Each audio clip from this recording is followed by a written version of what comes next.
Good evening, everyone. Welcome to the Committee of the Whole meeting on February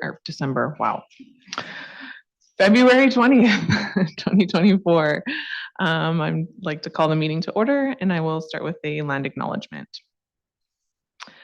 The City of Beaumont respects the histories, languages, and cultures of all First Peoples of this land, whether they be First Nation, Métis, or Inuit descent, and appreciates that their presence continues to enrich vibrant communities across the land.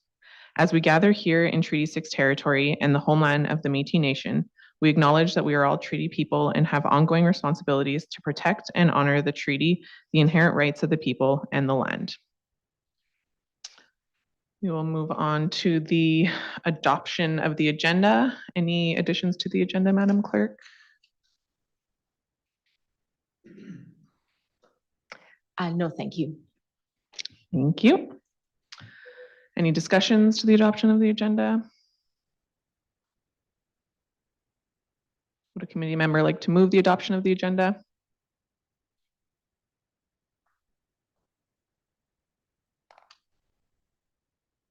Not coming on.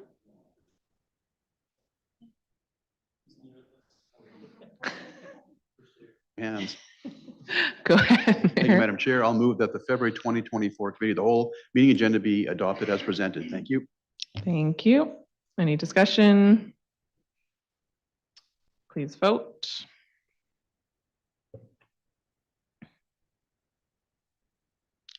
Passes unanimously. And next is the adoption of the minutes. Any discussion or of the January 16 minutes? No? Would a committee member like to move the adoption of the minutes? Councillor Penrod. Thank you, Chair. I move that the January 16, 2024 Committee of the Whole meeting minutes be adopted as presented. Thank you. Any discussions? Please vote.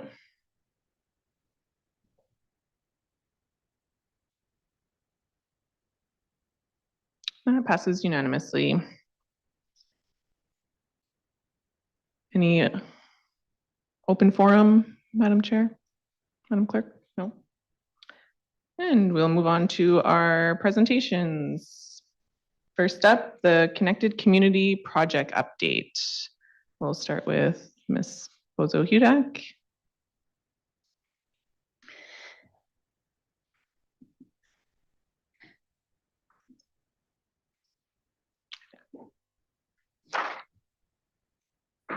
Good evening, Committee of the Whole, Chair, and the public. My name is Jennifer Boso-Hudak, and I'm the City's Director of Corporate Analytics and Technology. I am part of the project team presenting a progress update on one of the service transformational projects approved by Council in 2023 to develop and implement a service experience office, moving away from a decentralized customer service model to a centralized one, and to enhance our city's digital experience. Most significant is the redesign of our website and service portals this year. Administration started this journey in 2021 by defining our 4 pillars, 2 of which are embodied in this project as we enhance our service delivery to citizens, customer service, and digital transformational enablement. In 2022, we conducted a discovery or internal audit related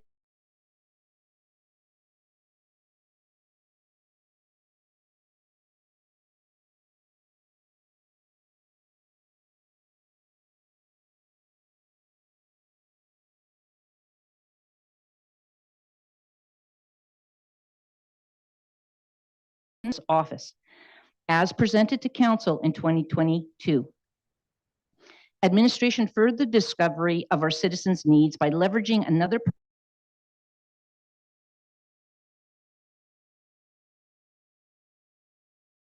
through this engagement. We built a roadmap to address these findings, and as a result, administration presented to Council a budget council from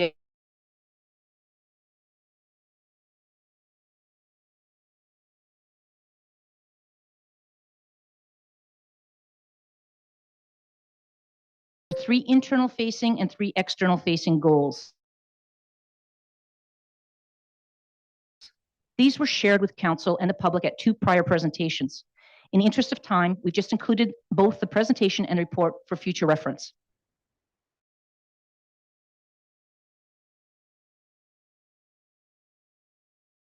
A steering committee governance structure, which includes 5 directors and the CAO office. This steering committee provides the oversight and necessary guidance for the term of this project. And the second structural element was to create portfolio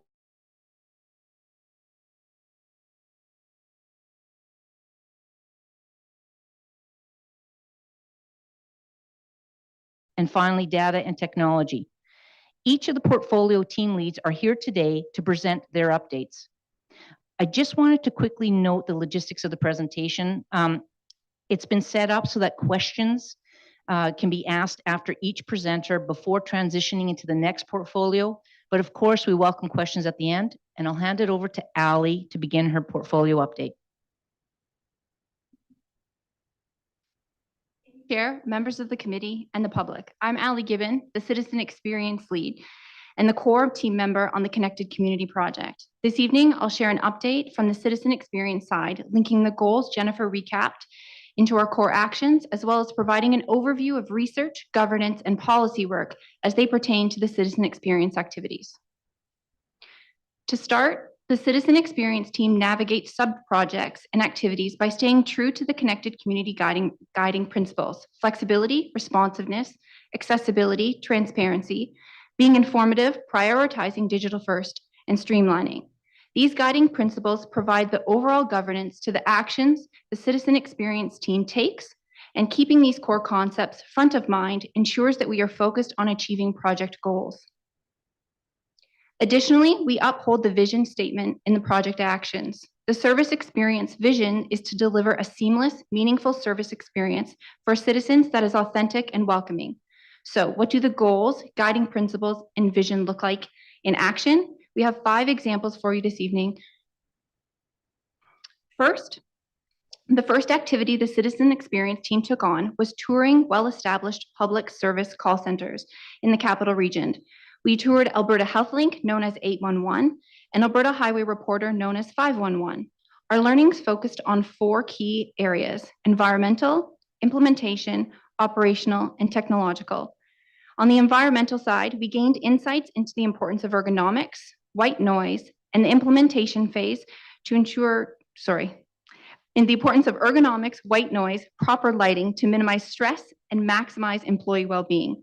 Next, we gathered helpful criteria for the implementation phase to ensure consistent and effective training, easy access to knowledge bases, and transparent and efficient process development. For the operational state, we gained insight into call volumes, understood how quality assurance is measured, and learned about backup plans for continuity. In fact, while we were at 511, the building experienced a fire alarm, not a drill, an actual alarm. Watching the phones be redirected to and a temporary solution activated was impressive, reinforcing the need for a continuity plan. Regarding the technological side, we learned more about telephony, CCAS, which is Contact Center as a Solution, CRM, Customer Relationship Management Systems, as well as the need for integration and ensuring data, analytics, and reporting are all factored in. All in all, the tours helped solidify previous research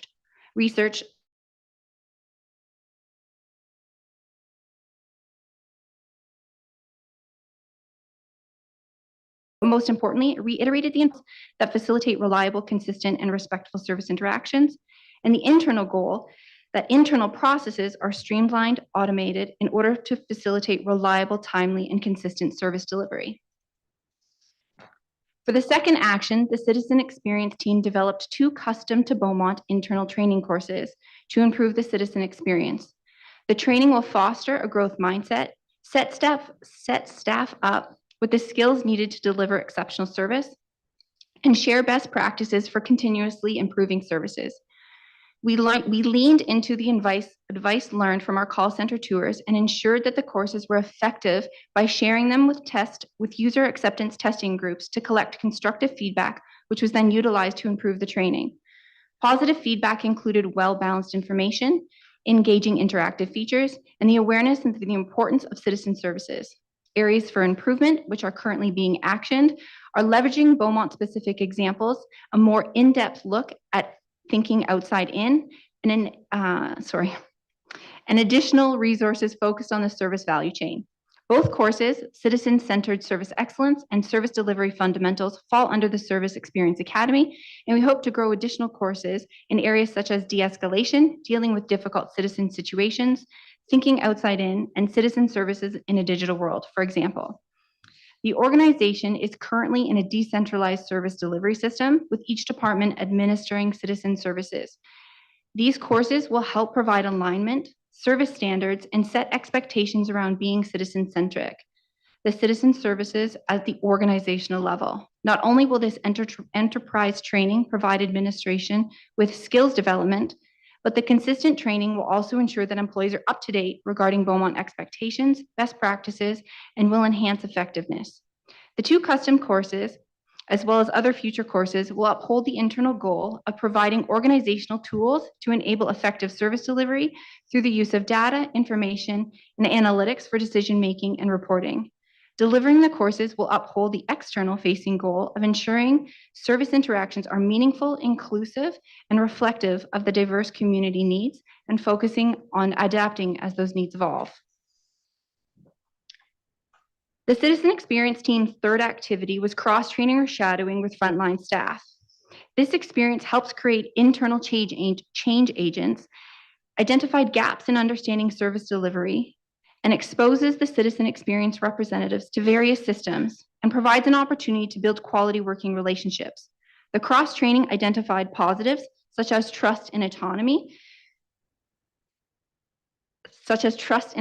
within the frontline staff, speaking to administration's quality of leadership, and the joy staff feel when interacting with citizens is one of the highlights of their day. On the other hand, there are some pain points with confusing or inefficient processes, not having an organizational knowledge base, which is highlighted as a critical component in our call center tours regarding implementation. The Connected Community Project is committed to mitigating inefficient processes and building a knowledge base. During the cross-training exercise, staff were asked what skills are crucial for success, and the top 2 are adaptability and patience, highlighting the dynamic change in the citizen services field. The cross-training activity aligns with the project as it upholds the internal goal to ensure employees have the required knowledge and access to resources to understand and deliver on service level expectations.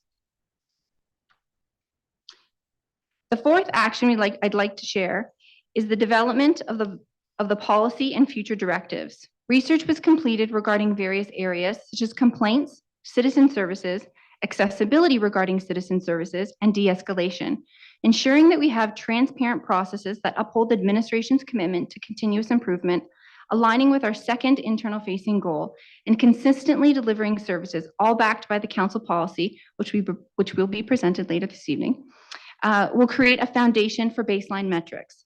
The Service Experience Office will create service level agreements organizationally to measure the impact of our external-facing goals. Although the SLAs or service level agreements are in the future state, they will provide data, analytics, and insight into how Beaumont can improve implementing feedback loops and ensuring quality assurance to uphold consistent service delivery. The fifth and final activity the Citizen Experience team will undertake is a handful of live pilot projects. One has already been completed, the PLL, or Permits Licensing and Land Business License Support, yet 4 more pilot projects are in the works. Spring and summer program registration for recreation is next, followed by taking service Beaumont requests, and the final 2 are fully taking over the incoming phone calls for first operations in second City Hall. These pilot projects, much like the cross-training or shadowing, will provide real-world validation and an opportunity to see the actual operational conditions firsthand, providing valuable insight before the full-scale implementation of the Service Experience Office. The pilot projects will help mitigate risks, bring potential challenges to light, and encourage stakeholder engagement, all while fostering collaboration, which are both fundamental necessities for standing up the Service Experience Office. Ultimately, the Citizen Experience team uses these guiding principles, the vision, and the goals as the foundation for actions to ensure the strategic alignment. the call center tours, the customized training, the citizen experience representative shadowing, and the development of the council policy and future directives, and the handful of pilot projects that are upcoming, you can see that the citizen experience team has been working methodically. Overall, the 5 actions shared provide an overview from the citizen experience side and how the Connected Community Project is moving forward. Thank you to the chair, members of the committee, and the public. Are there any questions for me at this time? Thank you very much for that clear initial overview. It's timely that we get this update, as I recall recently speaking to the mayor regarding this project. So we're all very excited to see the progress that has been made. This is also a very thorough presentation, so we appreciate that. And I think it's a great overview for our new councillors as well, to get some background on where this is coming from and where it's going. Does anyone have any questions thus far for the presentation? Councillor Tellenboss. Perfect. Thank you, Madam Chair. Thank you for the presentation. Obviously, a lot of critical information there. And I think the biggest focus, we know the biggest focus is we identified a gap and we're trying to come up with that solution.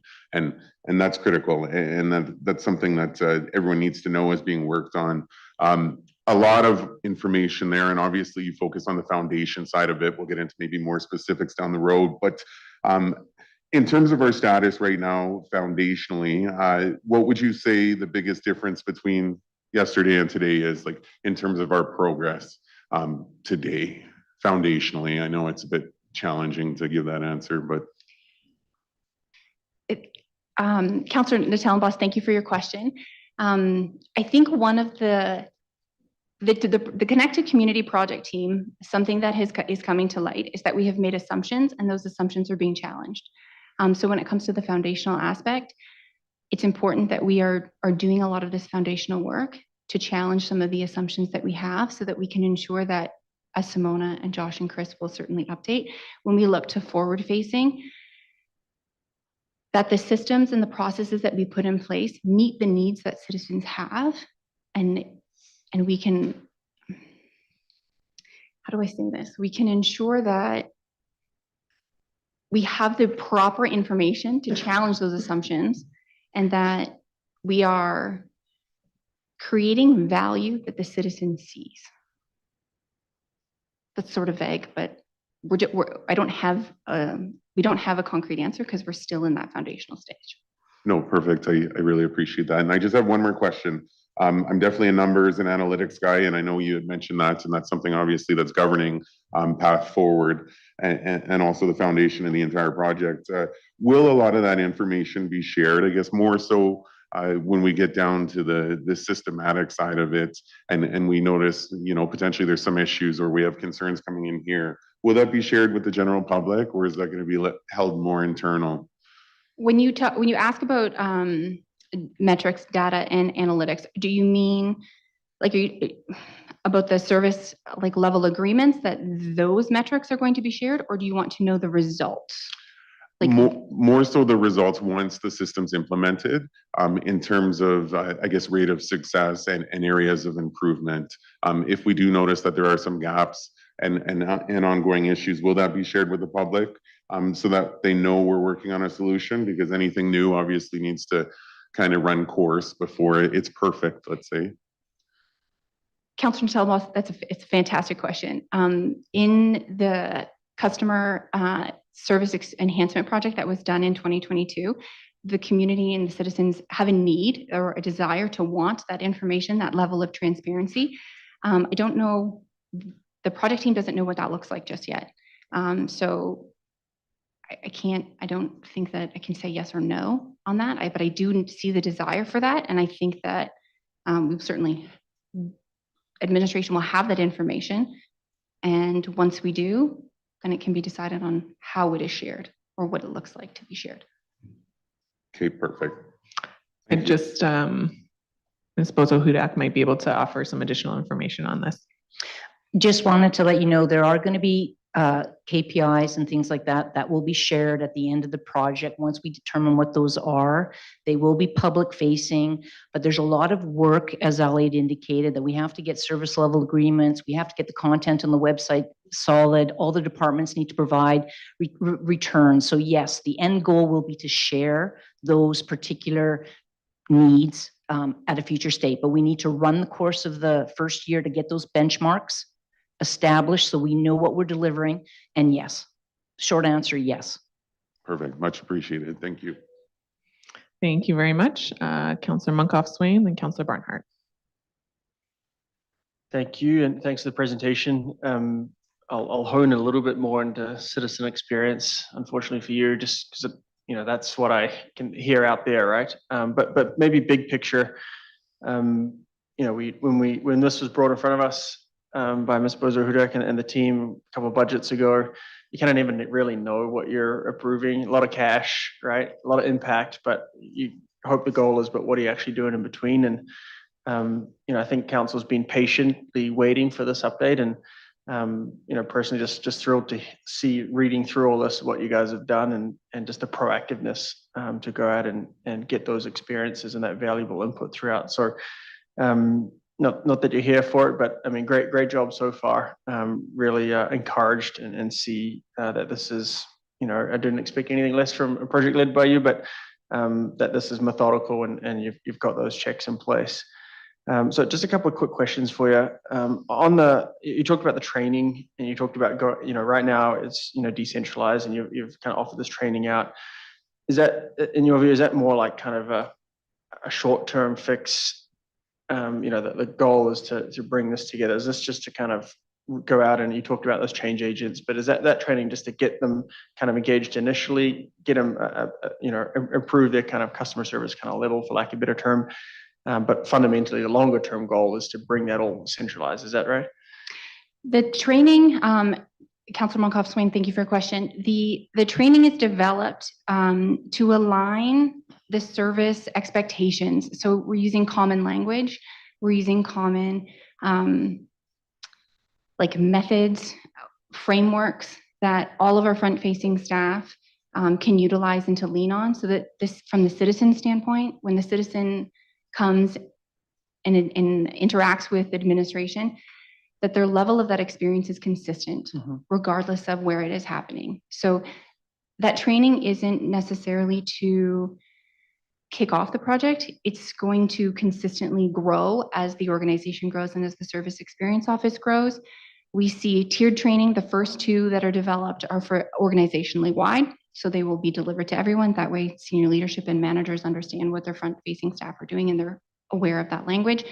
And then we see sort of more cohesive trainings spilling off into, like de-escalating difficult situations, or perhaps more on what it looks like to offer outside-in thinking, so that the citizens' experience is unique to them and not just following a black and white roadmap, so that it's individualistic.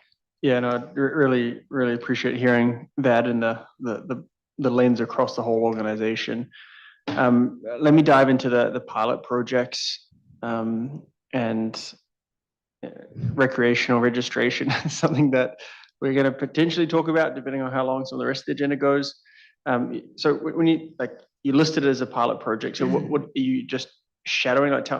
We're going to go through this registration. It's going to overwhelm the system. People are going to get frustrated. They're going to call in. What's your role in that process? The role in that process is to embed the citizen experience representatives into it. Going back to Councillor Natellenboss's question about, what, the assumptions, when I talked about the assumptions, having a conversation one-on-one with a staff member and understanding what that experience looks like, it can be very different when you're embedded into it and going through that real world example. So the two citizen experience representatives have been trained, and they're going to go through further training, and then they are going to act as agents at the guest services desk and be front on with that citizen and understand their frustrations, looking at it from the connected community project perspective, to be able to problem solve and enhance. And so we can take that analysis and that data back and make changes, hopefully. Yeah, sure. No, again, all lines up well. And makes sense to me. I got a couple of broader questions, but I'll maybe save those for the end. So that was it from me on this one. But yeah, fantastic job. This is what I was hoping to hear, but didn't think it would be this detailed. So good job. Thank you, Councillor, and Councillor Barnhart. Thank you, Chair. Great presentation, and you've taken on a very big job here. And I really am proud to see where we've come, to this point. One of the questions I have, I mean, there's many we could have, but again, we realize this is being developed, and my questions are coming from curiosity, right? Really wanting to know how it's actually going to look in the end. And I started thinking about all the possible questions that a municipality gets, and in the past, how we've dealt with it through departments and experts. And now we're trying to put experts all together in one place. No small feat to do that, and then train them all to have the right kind of answers. It's difficult, and municipalities, I think, are unique in trying to do this, and that's where my question took me. You visited the Health Link, and I'm not sure who 511. I didn't hear where you said 511 was. Alberta highway reporter. So they do roads. Roads. Yes, Alberta Okay. roads. Yeah. Did you get to any municipal call centers? I mean, I know Edmonton has one. I know they're huge, but in terms of our size, is anyone else doing this? We didn't physically tour any other than the two provincial. Edmonton does have a 311 system. Their agents, they're not set up in a call center space that they would allow us to come and to see and to visit so that we could understand. But we have been in communication with them, so we understand their systems thinking, and we understand what their knowledge base is and what software and technology they're using. Yes. Okay, but there's no other municipality our size doing this yet? Not within close distance that we could visit. Okay, there we go, being unique again and innovative. Yes. and okay. Well, I think that it is going to be a big challenge, but I know we're up to taking it on, and like the other councillors, I'm interested in the big picture, but getting it done and doing it, sounds like you're doing it very methodically and looking at it from the step-by-step foundational basis. So I'm anxious to see how it goes, and I know you have the ability and the time to do it, so I appreciate that. Thank you, Councillor Barnhart. Thank you, Councillor. So it looks like we are good for questions on that aspect. So we will move on to the process mapping overview.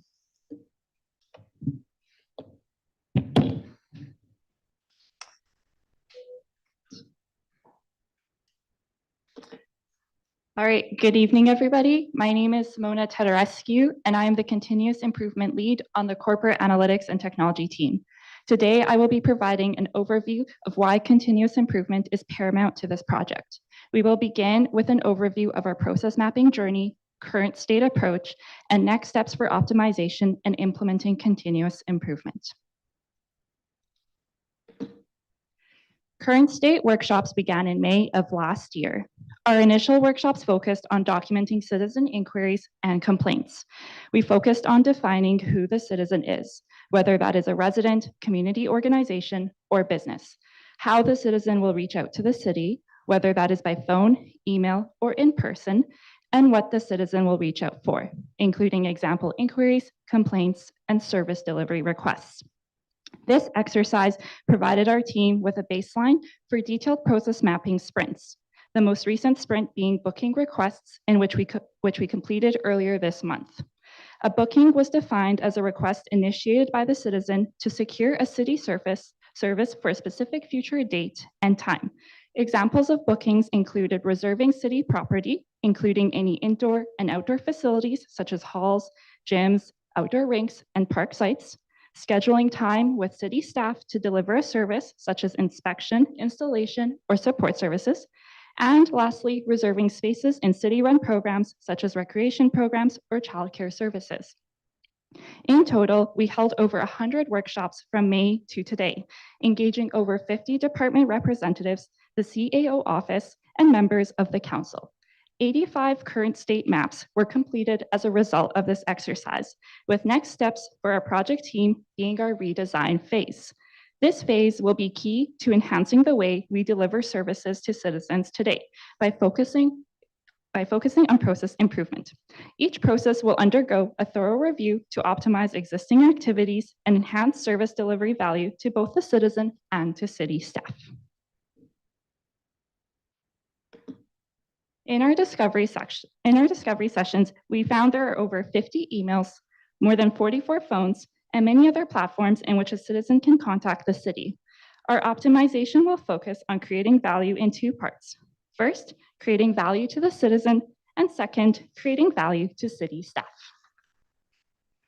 We will create value to the citizen by reviewing each touch point and the ability for requests to be fulfilled at the initial point of contact. The transition to a singular service experience office will be key to this vision.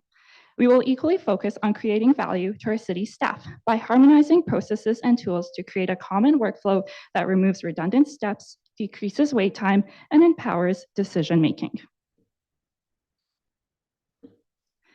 Here on the screen, you'll see an example process map, which we selected for today as registering for a swim lesson. We thought that this might be something most people are familiar with.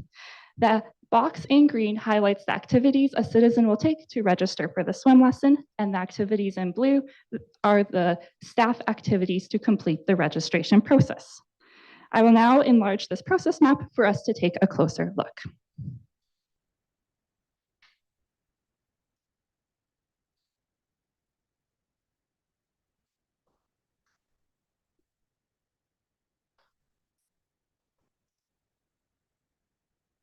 Thank you.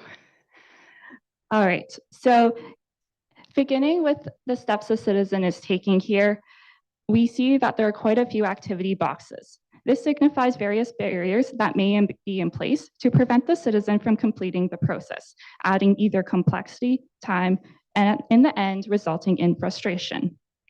We will dive specifically here into touch points. So we have 4 BSRC touch points advertised online: phone, email, click it, and in person. But only 3 of these touch points accept registration. So if you do send an email, you will be redirected to either visit BSRC in person or phone guest services. Further, if you are waitlisted in the program, which is a little farther along in the process over here, and if a waitlist spot opens, only 2 of the 4 touch points will allow you to accept the spot. You will either have to phone guest services or visit BSRC in person. You cannot accept the spot at the convenience of online, and if the phone lines are busy when you call, you will have to keep calling back or take time out of your day to visit BSRC, and you have to do this all within 12 hours. After 12 hours, the spot will be automatically given to the next person in line. These are some sample barriers that we will be reviewing in depth for each of our processes as we strive to enhance the end-to-end delivery to the citizen.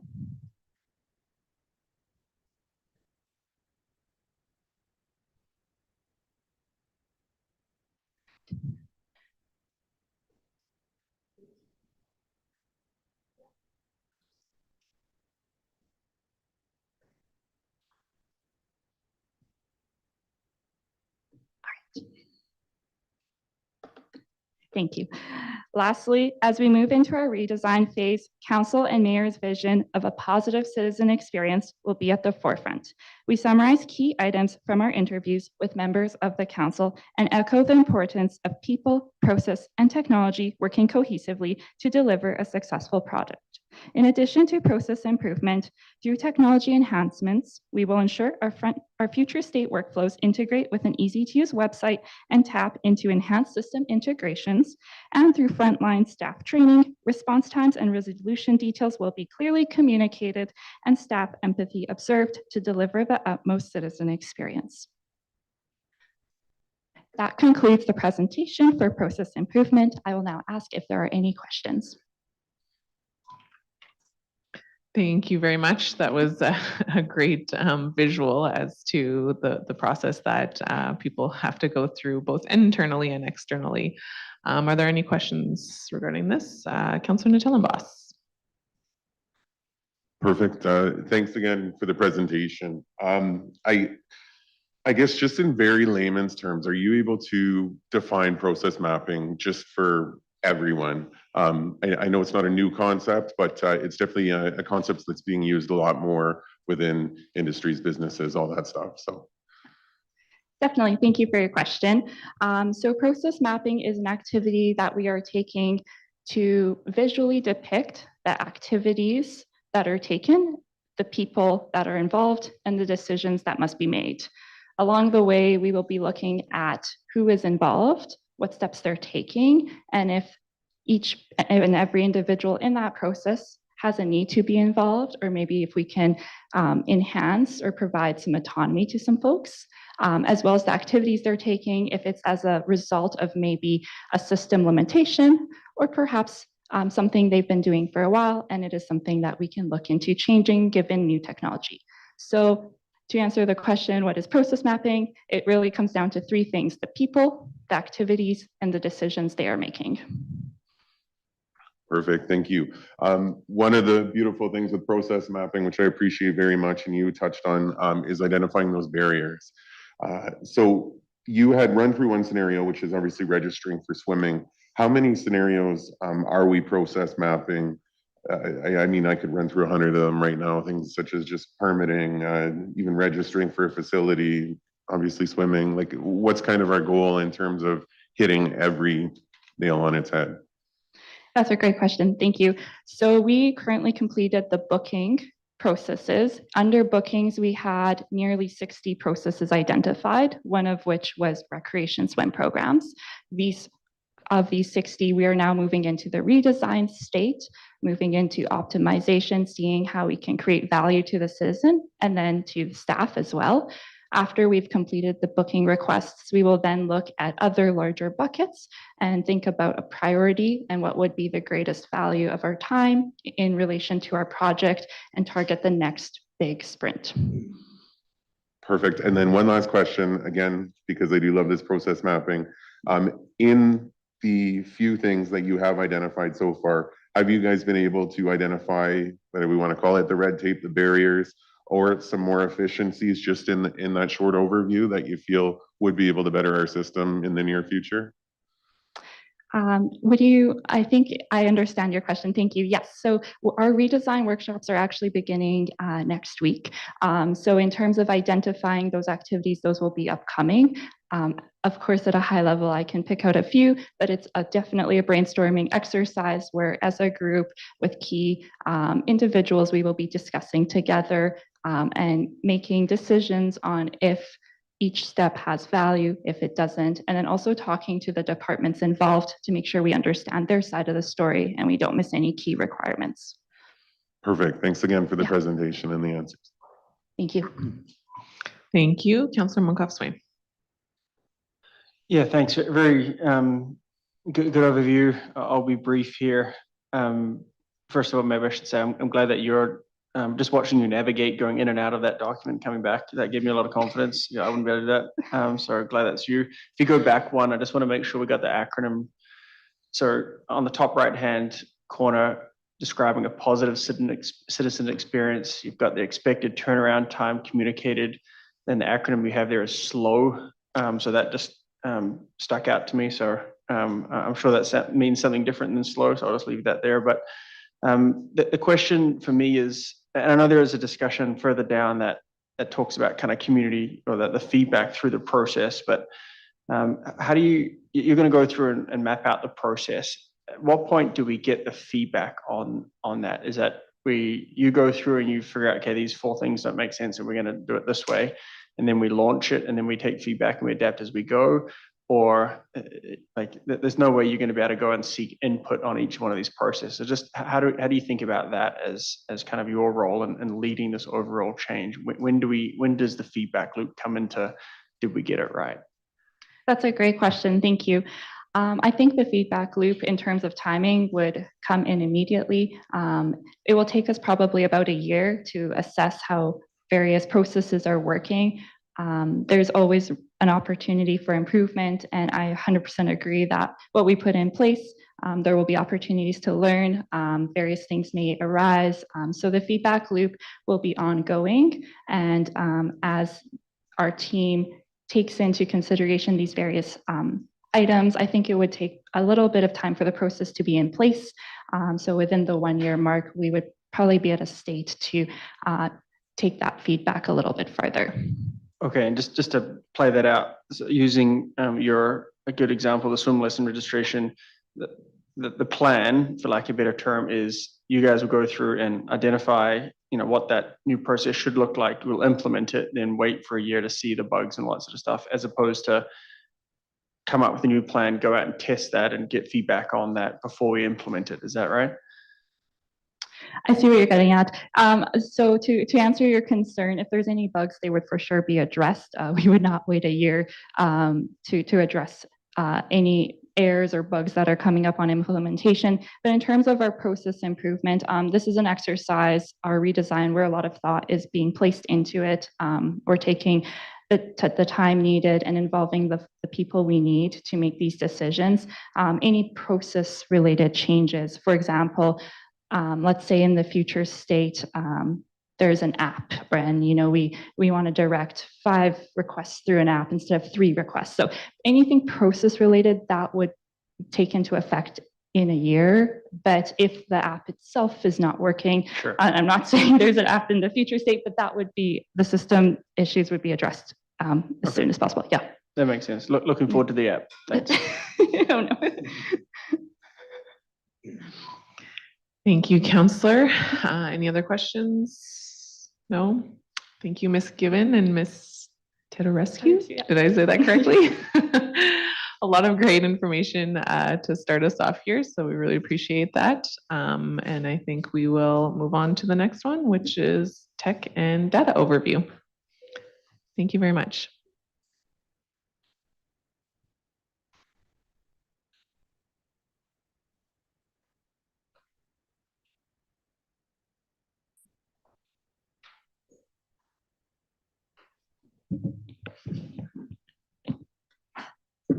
All right.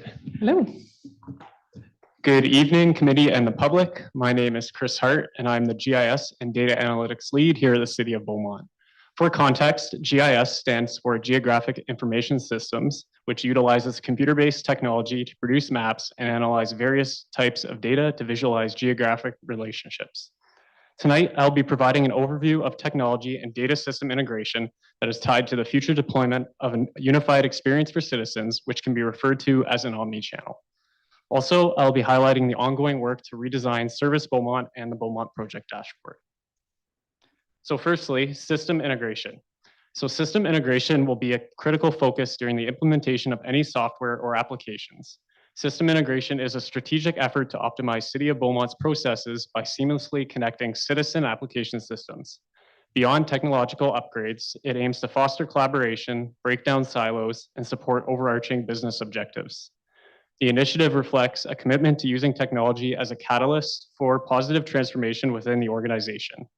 The key objective is to have an inventory of current citizen application systems and building a complete citizen profile. Different milestones have been set to achieve during this integration process. To date, the first milestone of creating an existing citizen applications has been completed. 4 other milestones have been identified to be worked on throughout 2024 and onward, including building citizen profiles, which includes developing an ID convention for each unique citizen to link a citizen's profile with relevant documents and data that is stored in other systems. We'll be working collaboratively with the implementation of the new financial system to identify any potential integration points, having application analysts link these applications and systems from the back end to make sure everything is supported. And lastly, the integration of citizen profiles to link accounts to a future citizen portal.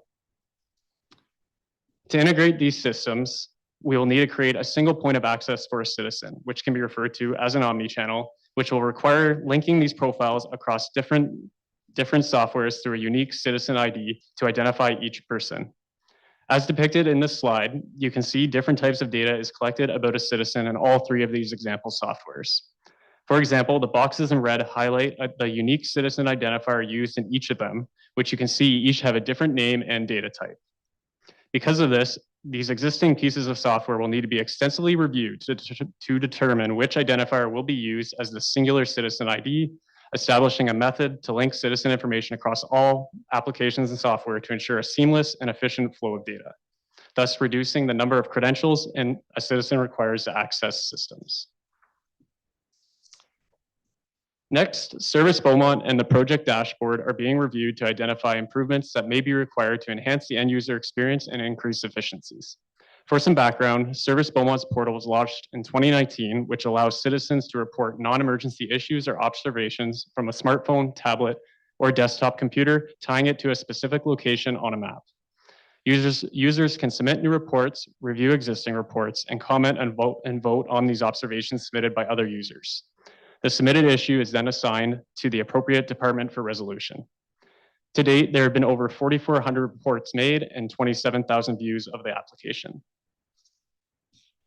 Similarly, the Beaumont Project Dashboard, which launched in 2021, provides a map-based dashboard displaying the status of council-approved capital and renewal projects that occur throughout the city, including project details such as the status, budget, estimated project completion, and monthly updates. To date, the dashboard has been viewed over 14,000 times, and version 2, which was released in 2022, included several enhancements, such as being mobile-friendly, providing more map features and functionality, such as allowing the user to search by address and change base map colors, providing a smoother end-user experience. As technology has evolved since the implementation of these two applications, they will be revamped to align with these changes. So firstly, Service Beaumont will be restructured, rebranded, and embedded into the new website, where non-emergency citizen issues will be redirected to the Service Experience Office, excluding any legislative and other compliance issues to be defined. Lessons learned from the citizen feedback will be adopted into the new version to report non-emergency issues. Similarly, the Beaumont Project Dashboard and Service Beaumont, the software platforms they reside on, have progressed, allowing Beaumont to look at new ways to provide new functionality to create an easy-to-use and modernized experience for end users. Both applications will be analyzed to identify where we can streamline integrations between Beaumont's other systems and these two public-facing applications, with the ultimate goal of incorporating them into the future omni-channel and being optimized for future growth. Thank you for your time, and I'll now take any questions. Thank you very much for that quick but thorough overview of the technology side of things. We'll start with questions. I have a few here, so we'll start with Councillor Penrod, then Van Nieuwkerk, then Tellenbos. Go ahead, Councillor Penrod. Thank you, Deputy Mayor McCook. And so it's my turn to just thank you all, and I'll do that globally, for an amazing report, especially as a newer councillor. It's great to get up to speed on the work that you've been endeavoring to do these last years. Yeah, I think we're headed in a good direction here. I want to specifically ask you, Chris, Mr. Hart, something as I was reading your section here that kind of twigged for me was around the idea of citizen profile. So trying to think about, with young kids, trying to think more about online security, things like that. I just wonder if you could explain for us in fairly layman's terms what's meant by citizen profile, and what are the benefits to our citizens to assembling and putting, like, managing the data that they're sharing and in service to their experience of our digital suite of services. Thank you for your question, Councillor. So what we're really referring to is building a single profile that a citizen can interact with to do all their activities that relate to the city, such as, let's say, booking a swimming lesson or paying their taxes, through one single experience. So that profile, or that, let's say, one account they use to access all that information, will tie into all the other different systems that underlie that behind the scenes to make sure it's easily accessible, and they don't have to have, as I mentioned, a bunch of different, let's say, sign-in credentials to log into those. From a security standpoint, we're definitely keeping that in mind. And with security, all the systems we're going to be implementing, that'll obviously be top of mind when it comes to managing our data as well. So thank you. And just as a follow-up, would it be fair to characterize this as sort of a balancing act between, as we move to that sort of single omni-channel, you're able to more efficiently kind of assemble my data, if I'm just using myself as the example of the end user. So you know, like, what pages I've been on, what piece of information I've clicked through more on, and will that actually help to curate my future interactions with our digital services by sort of customizing in the way that some of the big dogs, the Googles and the Facebooks of the world use their algorithms to kind of curate what we're looking for. If so, if I'm not totally misunderstanding that, that sounds like a good prospect for one of the major concerns or frustrations that we hear again and again, right? Is that the website is hard to navigate. It's not hard to know where to go, when, and if I go on Thursday, I can't find what I found on Tuesday, things like that, right? So that's part one of this meandering follow-up. The second part is then how do we balance that need to provide a better service, because we know that we're hearing that loud and clear, against not opening up a whole other suite of issues around security and privacy? So that's a great question, Councillor. So first and foremost, we're still kind of in the early days, obviously, of getting this all planned out and seeing where we're going, where we're developing some of these applications that might be used. So that will definitely be kept front of mind going forward of how we can possibly utilize data, as I think Ali mentioned at the beginning about the KPIs and those kind of things. Once we kind of have an established baseline from some of these new things that we implement, we'll be able to start looking to see how we can use that information to better services. In terms of, I might let Mr. Reichert here when he speaks about the website component, expand more on how that omni-channel and all that information might tie together for other uses. Thank you. Thank you. Councillor Van Newkirk. Yeah, thank you. Happy to see the dashboard was clicked over 14,000 times, and here's to the next 14,000. On the project dashboard, one of the things that has been a little bit of a hurdle, and I don't know if you would have got this feedback, is just the ability to input a service request on behalf of someone else, and how that might affect a citizen profile. Perhaps you're helping someone who doesn't have a device, or someone who's too mad to log in to do it, or someone who just can't connect those dots. Will there be a mechanism for that in the future? Or even just to show that that's what's happening? Yes, so thanks for the question. That'll definitely, we're factoring all those things into our research as we develop out the application. That's one consideration of many that we are factoring into how we develop the future state tool of service Beaumont. So yes. Yeah, thank you. Second question is more around the data we collect, and what I wrote here was, how do we ensure data is collected locally and not being affected by external users?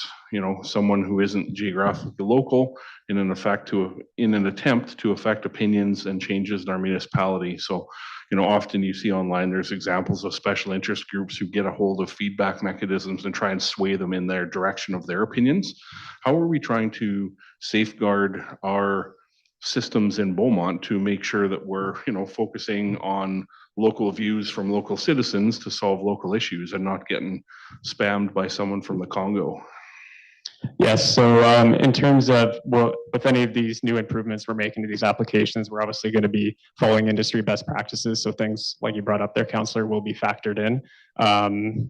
And then, yes, that's one of many things, again, that we'll be keeping in mind as we go through this. And especially going back to industry best practice when it comes to data management, those kind of things, that'll all be factored into any new applications we roll out.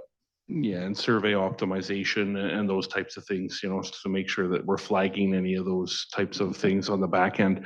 Now, and I guess the concluding part of that is, how can residents be rest assured that that's all happening? How do we report back and say, here's why we're confident that the survey results that are being presented to council, or the feedback that's being presented to council or administration that we're making these bylaws or recommendations on, have been vetted to make sure that that hasn't happened? How can we assure residents of that as we move forward?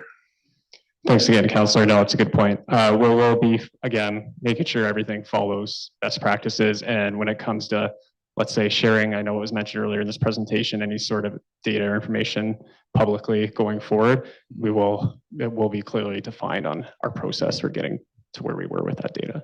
Yeah, perhaps there's some kind of document or something that Ledge Services can, help bring to life as well around, what those best practices are, because I think there's a ever evolving and ever wanting need for that transparency on how data is handled and collected. So thank you, appreciate it. Thank you. Thank you. And Councillor Tellenboss. Perfect. Thank you again. Thank you for the presentation. Obviously, IT is probably the hugest part of getting this on the go.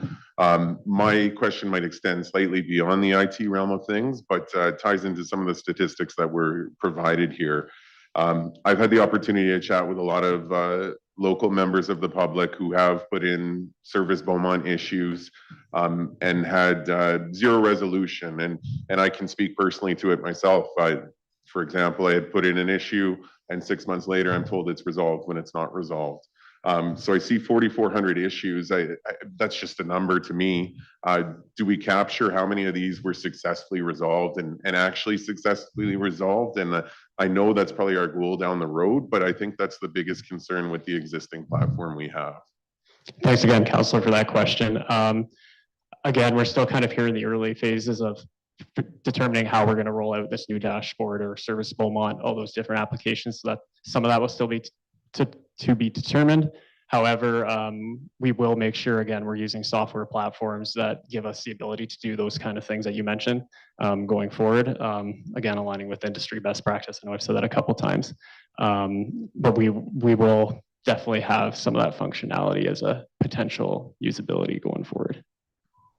Thank Perfect. you. So sorry, just Ms. Bozo Hudak might be able to add some information there.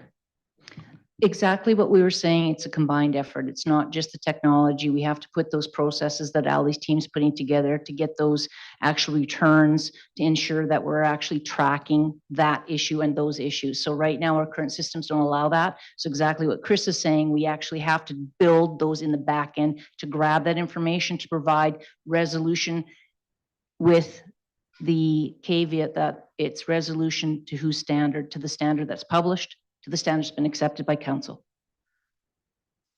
perfect. And I guess just adding to that, obviously, not everything is going to be determined that it requires a resolution. I completely understand that. But can we at least guarantee the public that in the future, we'll at least be able to provide them with a response, whether it's we don't feel this qualifies for the need for a resolution, or we're implementing this because this needs a resolution? Short answer, it will be. It'll be provided with a response, whether it's actually providing a link to where the information's found. Those are things that we're going to be building. So the enhanced communication is one of the biggest things that we have found through all the engagement, through councils, public, and that's what we're building on. Those are one of the guiding principles that has actually been foundation to this project. It's going to be a process. It's not going to be when we stand the service experience office up that we're going to be 100% bang on. It is going to be a process. We are going to learn things that we didn't know when we were actually in operation today.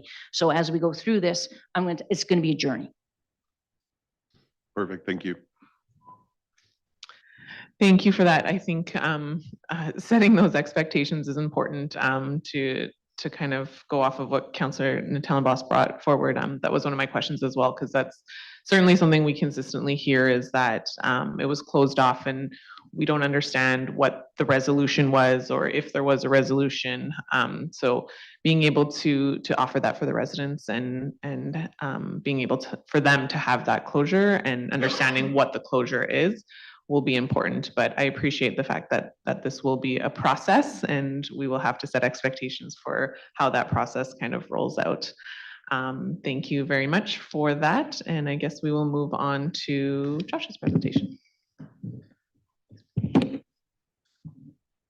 All right. Can everyone hear me okay? I'm going to keep the microphone a little bit further away from me because my voice tends to carry. So I don't want to blow everyone's eardrums out accidentally. First, let me just say thank you very much to Madam Chair, Council, and members of the public for letting me be here today. My name is Joshua Reichert. I am the Digital Experience Lead here with the City of Beaumont, and I'm going to be taking you guys through an update on our website redesign and development overview. The majority of this presentation will be very focused on the website development and the redesign itself, but I'm also going to touch on a few other things such as our digital accessibility, our content audit, our website journey as a whole, our omni-channel e-service, and our one-stop shop citizen portal phases and components. And I'm sure you guys will have a lot of questions towards the end when we get there. All right. First, I want to set the stage, lay a foundation, if you will, as to why we're building a new website. So our current build of the website was developed and launched in 2017. It was built on a platform called Civic Plus. Civic Plus is a turnkey solution for municipalities. As I'm sure you guys have all heard from the public and experienced yourself, our website is not necessarily user-friendly at the moment. It's got some pretty bad design choices and it doesn't follow best practices. Overall, it's become a pit full of weeds. So since we've outgrown our current existing build, we have decided to tackle a new website that falls in line with our digital master plan. Anytime you're doing a website project, I like to break it down into phases. It makes it a little bit easier to digest as we move through the project lifecycle, but it also sets us up for success. So our first phase was done back in 2023. That's our content audit and information architecture discovery. Some of you may remember I was here around this time last year to provide you guys an update on that. I'm excited to say that it was completed in the spring of 2023, and a lot of really cool things came from that project, and I'll talk about that a little bit later on in the presentation. We're now currently in our phase 2, which is our current phase, and that is our website redesign and development. This phase was launched in November of 2023, and it will be running until July of 2024. Not to spoil anything, yes, that does mean a new website will be launched in the next 4 to 5 months. So no pressure on my end there at all. Once we launch a new website, we don't want to walk away from it. Obviously, a website is a living, breathing thing for any organization. So we do have plans for future state optimizations and maintenance. Those would be considered our future phases. So that would be phase 3, and that would start right after our launch. And of course, after phase 3 is finished, we have a phase 4, is phase 5, so on and so forth. Very similar to like if you have an iPhone, for example, and you get a new software update, iOS 13.1, 13.2, so on and so forth. That's how we'll be approaching future optimizations for our website. All right, I've already referenced the digital master plan, which I will also be referencing a lot later on as well. Before we get into it, I do want to outline a few things. So we're supporting our digital master plan, and I pulled out some of our outcomes for administration and community that I want to go over here briefly. So on the administrative side of things, it's about increasing our shared understanding of what digital means for Beaumont. We also want to grow our skills and capacity for leveraging technology and data to manage programs and services. And of course, we want to foster accountability and momentum for identifying and providing future digital initiatives that will continue to make Beaumont a leader in this space. On the community side of things, we want to increase trust and openness with our citizens, businesses, and other community stakeholders through new meaningful ways to stay connected. We also want to increase digital literacy and skills through awareness building and education, leading to more relevant digital connections. And last but not least, we want to share inputs, ideas, and feedback to inform the future direction of the city's digital initiatives. I call these out specifically because as I go through this presentation, it'll be very apparent how we're directly supporting the digital master plan and these outcomes. Okay, let's talk about our website development approach, again, just to kind of lay that foundation and give council an understanding as to where we're at. We want to expand on the idea that a website is more than just a website. It really is our online Beaumont community and our brand hub. As part of the Connected Community Framework, we also have a steering committee to help with our guiding principles and decisions based on our project requirements. Whenever you tackle a new website, you want to identify quite a few things. For us, it's about a clear and concise primary purpose that helps us explore and discover ideas for the website development. There's a lot of things that go into that. I just have a couple listed here. So content, functions, design, user experience, workflow, those are usually the big ones. And obviously, we are directly supporting the digital master plan, but we're also directly supporting the service experience office, specifically citizen experiences. All these combined is essentially our website strategy approach. We're also focusing on a mobile-first experience with a responsive design, which at this point is industry standard, which we currently don't do on our current version of the website. And we want to make sure that we are able to allow users to access things on any device that they want. Currently, right now, I think we're just at about over 70% of users who land on the website are on a mobile device. That could be a tablet, smartphone, laptop, so on and so forth. So we want to make sure that that is something that we're aware of.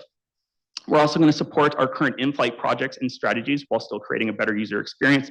This means that we're not going to have any stoppages in projects that are currently in flight, as well as new ones that require a web presence on our website. We also want to utilize best development practices, data, and analytics to provide a better quality interaction for all website users across the board. This will also help us with future development, accessibility, updates, and communication strategies.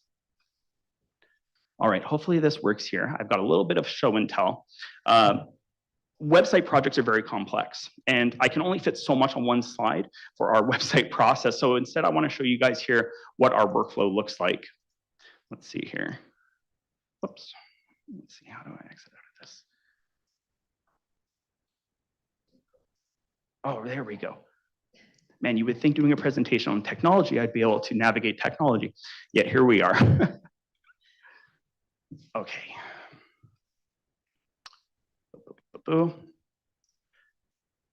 So again, I can only fit so much on a slide. So I want to show you guys some of our thought process that goes into a project of this size and of this scope. So each of these sections here, I'm going to call them phases. Don't get those confused with phases from the other sections that I've talked about already. But on the left-hand side here, we have our phase one, which is our fundamentals. This is the thought planning that goes behind a project of this size and scope. Then we have our second phase, which is our overall website planning. This is the actual phase that we're in currently right now. So you'll notice up here, we've got meeting with stakeholders, we've got defining our tech requirements, initial information architecture, so on and so forth. After that's completed, we go into phase three, which is our website design and content development. A lot of things that are listed in here. I'm not going to go through all of them or else we would be here for hours. And then over here, we've got our phase number 4, which is our website development side of things. So that's the actual building of the framework of the website. And then we have our launch, and that would be our 5th phase. One thing I do want to note is that you'll notice these dashed lines interconnecting certain phases from one section to another. Everything that we do in a website is all interconnected. Decisions that we make in one phase will directly impact the future phases and vice versa. So those go hand in hand, and it is very complicated from time to time, but we've taken the time, the thought, and the process to make sure that we think this through while tackling a website project of this size. Okay. Of course, I would have done that. That's par for the course. There we go. Cool. Okay, so I mentioned a little bit earlier what our vision is by mentioning that we want it to be an online community hub or a brand hub. So there's 3 components that we focus on in this space. First is about credibility. We want to establish credibility with citizens that show we have what they need whenever they need it. We also want to establish the quality of living that citizens come to expect in Beaumont while navigating and using the website and really any other digital solution that we build in the future. We also want to establish trust that we have their best interests at heart and that we are working hard to bring anything to them quickly and efficiently as needed. So what exactly are we solving here? Poor digital experiences, I think, is probably the easiest way to sum it up. Over the last couple of years, we have noticed a massive increase in complaints, issues, and low sentiment score, and that's both internally and externally within the community towards our website, so we want to change that. Residents and employees alike are having a tough time finding what they need, which is very frustrating for all involved, myself included, and things are not as intuitive as we might want them to be for getting certain actions accomplished on the website. Certain features, as I mentioned, that are probably best practice at this point are either missing or they don't function very well on our current website. So we're going to be tackling that as well. And last but certainly not least, we need to create something that's going to stand the test of time within reason. At the end of the day, I don't want to be doing this again in 3 years. I'd rather be able to build and optimize the new website so that way we have something that's built to last into the future. Now, a project of this size and scope, of course, there are some things that we need to manage in terms of our fears, and that comes down to our risk mitigation. So a couple of things that we are aware of is, first, we don't want to be slipping backwards, okay? So we're doing a lot of planning, as you can see with that website framework. We've definitely done this with an approach of no stone left unturned. We're also worried that we're going to miss out on core items that need to be addressed. So we're doing a ton of research and development that goes into our website. We also don't want to be spinning our tires. We want to lock in our scope and requirements for core functions and then approach ideas outside of that for future state optimizations. And we'll talk about that a little bit more here in a second. We're also a little bit wary about failing to deliver on a better experience than what we currently have. The ongoing joke within the project team is that it'd be pretty difficult for us to create something that's worse than what we currently have, but nonetheless, we still want to be cognizant of that. We're also aware that we don't want to fall short on performances or site experiences to where it isn't as intuitive as we may like it to be. Okay, so let's talk about community feedback and internal discovery.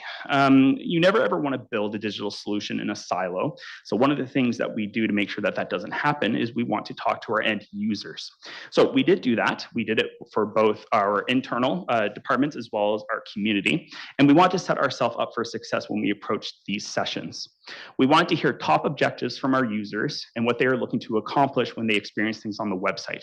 We also want to think through anything and everything that would be helpful to help address our objectives. So there were 5 goals that we had in place when we came into these. First was about getting things done. We want to identify where there are gaps and hiccups in our for getting certain actions accomplished on the website. We also want to optimize our sitemap and functionality to include better organized categories to enhance our user navigation. We also want to identify and fill any gaps when it comes to site-wide experiences, and I don't just mean functionality. I'm also talking about where certain information is housed, categorizing that content. We also want to look at realistic functionality that we can include, add, or build on in the future. And last but not least, we want to listen to all pain points and experiences, and this is going to give us core insights to how we can do things better. Now, there are 4 main users that we've identified here in Beaumont. So up at the top there, we have our residents, businesses, visitors, and tourism. So that could be events, activities. Maybe you're someone like myself who likes to go to Sea Chains on a Tuesday night for trivia. And then our community. So it'd be council, developers, contractors, administration, so on and so forth. And those are considered sub-audiences underneath the community side of things. So let's talk about internal discoveries first. So right there in the title of the slide, I've actually pulled one of our value highlights from Connect to Community, and it's about having diverse ideas and experiences creating better outcomes. That was my mantra going into these internal discoveries with the different departments. We did 2 weeks worth of engagements from January 8th to the 19th. We had just over 15 hours of conversation and discovery with 13 unique departments. We even sat down with unique teams within those departments, like GIS, for example. And needless to say, we definitely identified clear and concise likes and dislikes across the organization, which is fantastic. That was one of the things we wanted to do. We also identified gaps that require new functions that we currently don't have, or maybe some of the ones that we did have that need to be better. And we've also identified on how new features can support ongoing and new initiatives. The one takeaway from these internal discoveries, is how cool it is to talk with 13 different departments, but then being able to connect the dots across the board for pain points that people are experiencing. It definitely validates exactly what we're going for. Now let's talk about community and public engagement. Again, I took one of our value highlights from Connect to Community. It's about speaking with one voice to drive decisions. So we did a massive community and public outreach, which included a survey. That public survey ran from January 18th to the 31st. We did a very big, robust marketing strategy in collaboration with the marketing communications team to take that to the public. We also provided access to our user test group signups, and I'll talk about that here in a second. And our secondary objective was to drive awareness to our citizens and community that there is a new digital solution on the horizon, which is very cool to see. During these public engagements, we received 165 survey submissions. Out of those 165 survey submissions, we also received 15 new tester signups. So we now have a total of 180 community testers that are willing to test new features and functions before they go live. We've also created trust from the public that they know that their voices are being heard on a consistent basis now at this point. And again, something else that really validates everything that we're doing is we're able to cross-analyze our insights between internal and community feedback. A lot of the things that the public are experiencing are the exact same things that, that our organization is experiencing, and even some new ones for us. So what were some of the core insights that we uncovered? Well, first, we noticed that the majority of visits to our website are daily and weekly users. This is very important to call out because our website isn't something that stays stagnant, that someone accesses, once a month kind of thing. No, this is being used on a daily basis by a lot of different individuals. We also noticed that navigation is key. Probably about 70% of the issues that we unraveled come down to poor navigation and information architecture in terms of a sitemap. So we're going to be addressing that. Integrated digital forms is another big insight that was uncovered across the board. So we're going to be working towards having some sort of solution at launch. Online payments is something that was brought up. There's a plethora of case studies that online payments could help essentially provide a solution for. So we're going to be doing a lot of research into how we can make that happen sooner rather than later. Now, citizen experiences was something that I wasn't necessarily expecting to see when it comes to a website survey, but I think it really solidifies the work that Ali Gibbon and her team are working towards. And we'll talk about that here in a second, but I just wanted to call that out.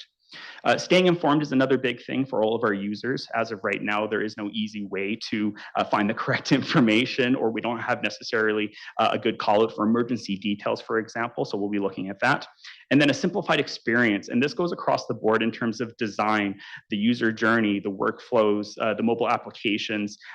We're taking something and we're going to make it even so much better with the new website. Not to put myself in a corner and be like, oh, I have to deliver now, but we're going to deliver something really cool. Okay, so let's talk about omni-channel and how that relates to the service experience piece. I know Chris here had mentioned some of the omni-channel components a little bit earlier, but I'm going to dive into it a little bit more from the front-facing perspective. To do that, I want to talk about what exactly is an omni-channel solution first. Omni-channel is a solutional engagement approach where an organization provides access to services, products, and customer support all within one system or dashboard.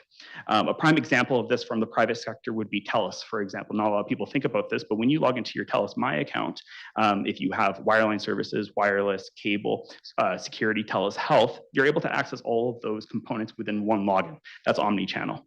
Another great example of this would be Edmonton 311, or one of the cities that we're really looking at is the city of Airdrie with My Airdrie. It's very cool. So if you ever have an opportunity to check it out, I recommend that you do. So omni-channel is about that one single point of entry, so that one system and account. It's about the one single point of contact, so that relates to the enhanced service experience side of things. And it's that single source of information where you have everything that you need at your fingertips, and that consistent experience. Once you learn the platform and you know where to go, it's the same thing every single time. You're able to get exactly what you need. So what exactly does this look like for Beaumont? I'll be honest with you, omni-channel solutions are very complex. There's a lot of components that go into it, and we're approaching it in a phased approach, just like we're doing the website. So at launch of the new website, we're going to fix all of those navigational issues that we've now learned about. We're going to make sure that all of those separate solutions and platforms are easier to find. Phase 2, which will be shortly after launch, we're going to be doing a hub experience, which essentially is our way of mimicking what an omni-channel presence might look like for Beaumont. So we're going to create a landing page where all of those services and solutions are in one place, easy to find. And in our phase 3, I think this is the first time that I'm actually mentioning this in this room, we do have an application that we're going to be working towards at some point in the near future called B-Connect. And B-Connect is going to take all of those components that Chris was mentioning, the handshake, the backend integrations, and we're going to have that as a front-facing application at some point. Okay, so I do want to quickly talk about some of the proactive optimizations that we have accomplished already on the current website, but also we've set ourselves up for success with the new website as well. So I mentioned the content audit being completed in spring of 2023. That was the engagement piece, all the research that we did. We have done quite a few deployments since then. We've deployed 55 content page rewrites, layout, and restructuring changes that were completed. We've also taken our first steps into what a new information architecture and site navigation might look like within the website. We've changed Your Beaumont to being renamed to the City and Government section. With that came 20 sitemap changes, backlink updates, and department configurations. And there's still a lot more work there to be done. We have 4 more navigational changes that will have to be deployed here in the near future. So stay tuned for that. We also did our first batch of content pages that were moved into categories. This is the first time we've done it since 2017, since the launch of the website. And we did this to make sure that people have a better sense of the navigational process where they can find things. And this was based on our tree testing that we did during the content audit. So some examples there, utilities were moved from taxation into residence. Utility payment resources was created, and we also moved that into residence. A central hub for reports was created, and that was linked into City and Government. And we also created a web style guide. This was created as a go-to resource for staff that allows them the knowledge and the access on how to make simple updates to the website. And it allows us to have a better web governance structure here within the organization. All right, we've also deployed some digital quality of life updates here in the last couple of months. We deployed a full suite of digital optimization tools that address a wide range of monitoring features and updates. We're doing this as best practice. For example, we updated our analytics to GA4, which is Google Analytics 4's new platform that allows us to see how users behave on the website, what sorts of pages are important to them, and it gives us a better structure for the decisions that we're making for the new website. We also deployed an accessibility overlay that allows users to cater their website experience for very specific needs. Anything from dyslexic-friendly fonts all the way through to color contrast changes. You can make those changes yourself with the click of a button without it causing any disruption to anyone else's user experience. Since doing that, we've also increased our accessibility compliance to 68.78% from our previous 32.6%. Industry average is 87.25%, which we are hoping to hit when we launch the new website. We also tightened up our web practice standards for the collection and use of website data, most commonly referred to as cookies, and we've provided opt-in options. As with any website, we have the basic opt-in, which is standard data that gets collected, or the advanced data collection. You can choose which one you would like. We've also deployed a full health check monitoring system on the website that allows us to view live data on site performance. Some examples of this would be heat mapping and statistical data that shows us how our users are engaging with us in real time. And this helps us make better decisions for designs and wireframing and new functions in the future.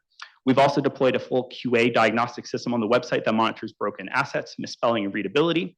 We've increased our QA compliance to 87.78% since then. Industry average is 70.05%. So we're definitely ahead of the curve there, which is great. And we've also deployed a full inventory review system that helps us monitor and catalog assets and site pages, which is going to help us with content migration when we deploy the new site. Now, since I've mentioned accessibility, I also want to take this opportunity to talk about the 4 principles of accessibility. The WCAG, which is the Web Content Accessibility Guidelines, identify 4 principles of accessibility, which will be incorporated into any project development moving forward, even the one that we're currently undertaking right now. So the first one is perceivable. Information and user interface components must be presented to users in ways they understand. This includes transparency on data and analytics that is tracked and collected. We've already taken our first steps by providing that opt-in option on our website. Operable, which is the second component, user interface components and navigation to be easily operable on a mobile-first approach to ensure all types of devices can be used. We've also taken our first steps towards that by making sure that we're developing with a mobile-first approach. Understandable, information and the operation of the user interface must be easy to understand, along with a focus on seamless navigation of information important to each user's journey. We've also taken our first steps with that with our information architecture. And the last one, robust. Content must be robust enough that it can be interpreted reliably by a wide variety of users, including assistive technologies in the future, such as auto translate. We've also taken our first steps towards that with our accessibility overlay. We'll also be doing language translation on the new website as well. All right, I know I've been talking for a lot, for a long time, sorry. So let's talk about some timelines, how you guys have a better understanding as to where we're at. Right now, we're currently finishing off our functionality requirements, so we should have that, we should have that done by the end of this month. After that, we're moving into our wireframing and design, which will run between February and March. We're also doing our content migration planning during that time. Core development will take place from March to April. We then move into content entry and QA testing, which will happen in May. We will be utilizing the 180 public QA testers that we have to test new features and functions. Any changes that might be required based on their feedback will be deployed before the new website is launched.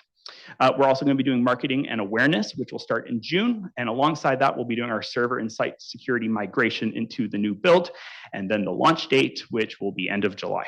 After the launch date of the website, we'll also be moving into our future phase kickoffs, which start usually anywhere between 2 to 4 weeks post-launch, and then we'll be able to move things forward. I also want to note that some of these components outside of the launch date of July might change. These are moving targets that are dependent on each other as per that framework that I showed you guys earlier. So just keep that in mind that some of these things might change, but probably not by much. All right. I think that's everything now. So I would love to open the floor for any questions you guys might have. Thank you very much for that very thorough presentation. July launch, that is very exciting to hear. We have an actual date, a lot of moving parts, obviously, but I think once we execute this, it will be a game changer for our residents for sure. You also spoke to credibility and trust throughout this, which I think establishing those in this community are definitely imperative, but also not always easy. But I think having the whole service experience office and the website change will go a long way in bolstering both.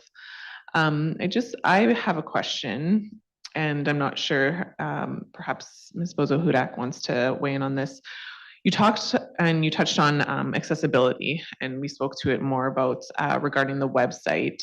In what ways will the service experience office as a whole kind of hit off on some of those necessary accessibility points? Do you want me to pass that off, or do you? No, sorry. Can you repeat the question just because I didn't understand the last bit of it? Sorry. Yeah. In what ways will the service experience office as a whole, so not just the website, but in addition to the website, kind of be able to hit off some of those necessary accessibility points? Yeah, no, fantastic question, Councilor McCook.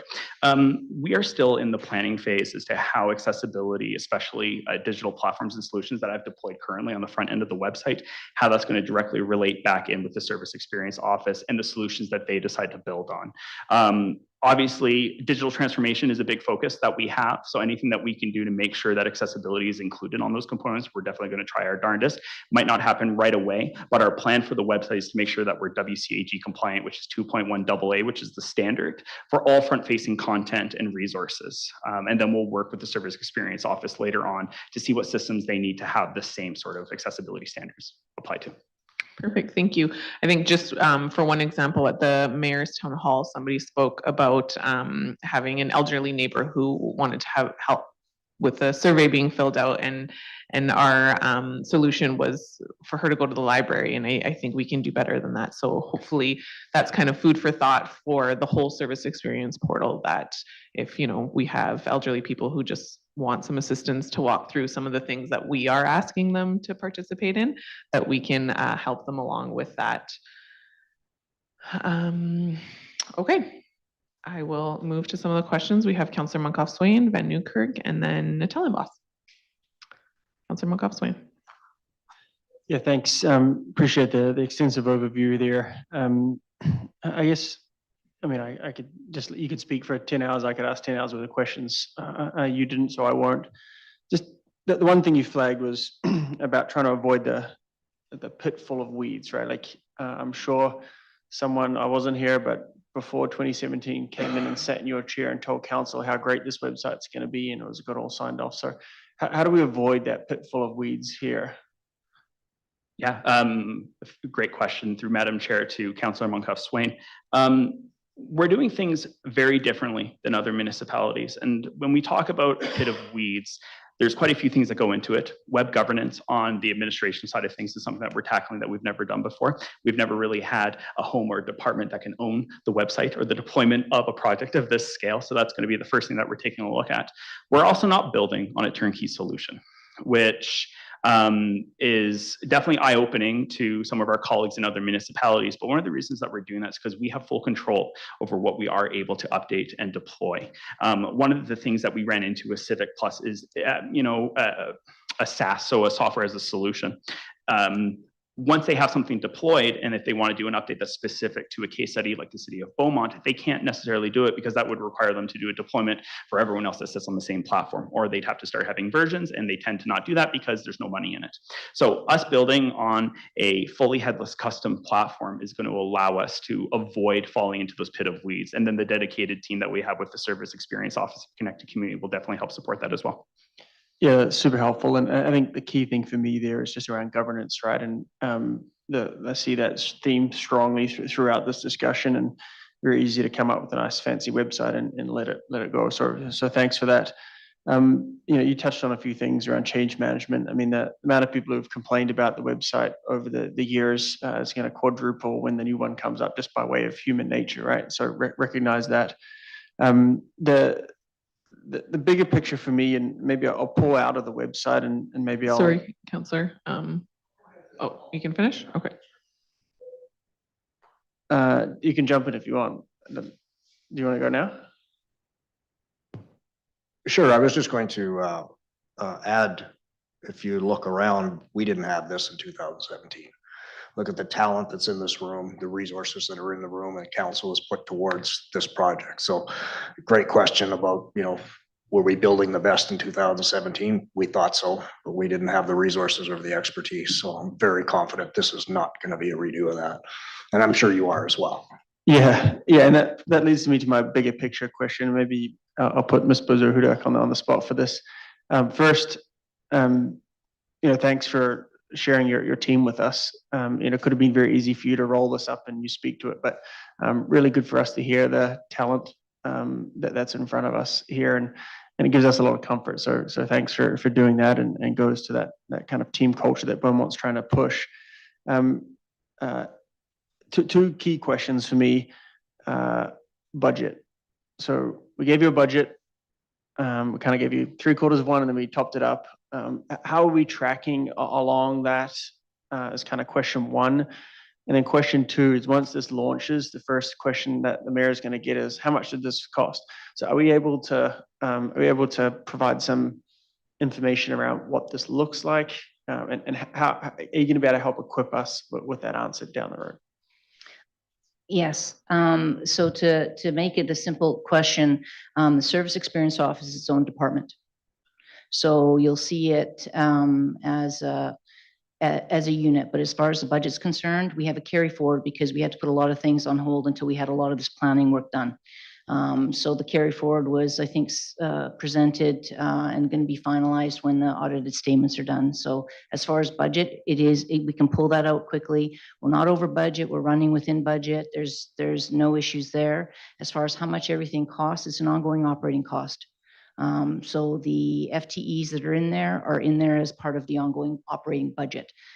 So as far as those numbers are concerned, they're still valid. Nothing's changed. I haven't asked for anything extra. All of the ongoing operating, like the hosting of our data, all those things were actually put in that project, including the development of the website. So I'm not giving you the number because I don't have it in front of me, but I think it was 685 when we topped it up. But it is easily pulled out. And that was my big picture. Are we trending Yes. on that number? And the Yes. answer is yes. So good, and we'll continue to ask that. And I know that you guys are laser focused on that. Then the second and last big question for me is, how do we tell the story? Right? Like there's a lot of work that's gone on to this, right? And if I could bottle all four of these experts up and take them around into the community and say, just listen to these people instead of me, I would. But how do we explain that? Like how do we? And I think the mayor is going to have to take the lead on this. That this is built into our operations. This isn't a project where we check the box, launch a website, right? And so that goes to our strategic priorities. If I had the plan up in front of me about that service experience. So have you thought a bit about, launch is one thing and then you'll deal with all the complaints, but like how do you think about we tell the story? And maybe that's an unfair question of you, but have you started to think about that? Actually, we have. It's one of the goals that we have in this project, and it's actually to help build knowledge and training for the citizen. So one of the things, so short answer to your question is the improvement to our end user, which is our citizen, in how we deliver those services is going to be monitored, tracked. We're going to be able to do that. But as far as telling the story to our citizens, I think by piecemealing it today that we did, I think it's overwhelming. We have to bring it right back down to how it's going to impact our citizen. And there's key things. Are we actually saying what we're doing? Are we actually making your life easier to find that information on the website from a digital thing? And are we also providing you other opportunities in the digital realm to enhance the knowledge that administration and citizens are working together? So it's not a simple thing. So it's going to be part of our marketing strategy. It's also going to be something that we're going to have to really give some key messages to as we develop. We're right now in the planning. We haven't launched anything. So I think as we get closer to those launch items, July especially, we're going to have some very key components. And as we build out another section, we'll be able to do it so it's not overwhelming for that citizen. That's why the phased approach was the best way to do this for our citizens, because it is overwhelming. So I'm hoping that gives you some confidence that yes, we're thinking about it and we're very cognizant of that issue. Because seeing all this information given to you in a short period of time, it's overwhelming, but it was necessary to know that we are getting into the operational components, because one of the things we haven't talked about is the capacity gain that I promised when I did that presentation. We're tracking that, and that's coming back. So it's not just the budget. We're going to be giving that capacity gain once we're done. No, I really appreciate that. I just think when we're talking about telling the story, just the little nuggets that I pick up in here about 180 people sign up to be testers, and like I wouldn't think that we would even consider that, but that goes to show that this isn't just a group that's sitting out in a silo coming up with a website with our smart people. And then the last thing, not a question but a comment, is just around the efficiencies.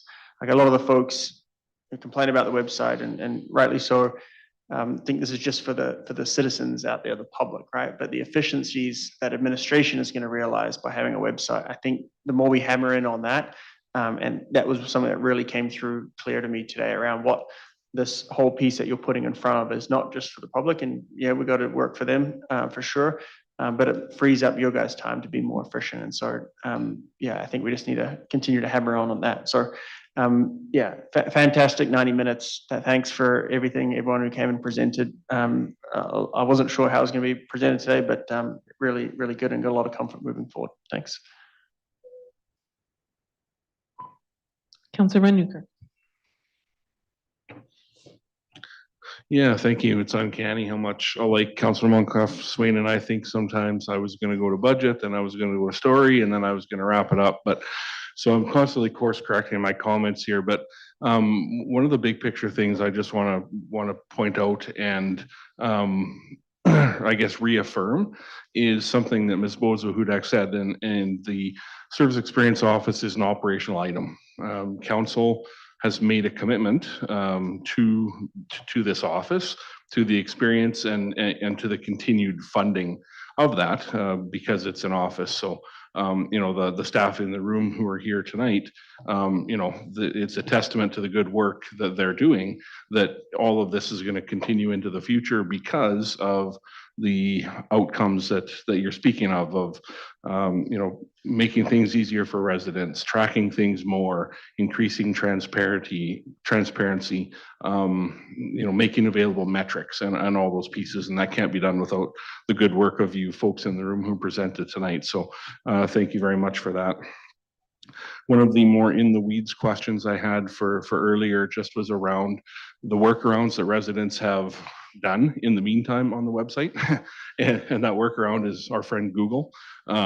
So, you know, so one of the things to consider is that, you know, when folks can't find stuff on the website, they Google in Beaumont, you know, such and such in Beaumont, such and such in Beaumont. And half the time they'll get Beaumont, Texas, and half the time they get Beaumont, Alberta. But, you know, as you roll this out, you know, I'm hoping there will be some shorter term wins for residents around the ability to navigate, the ability to find things on the website. And, you know, some of the check-ins with residents after is the only way we're going to find out if that is the case. So I'll wrap with that. And thank you very much for everyone who presented tonight.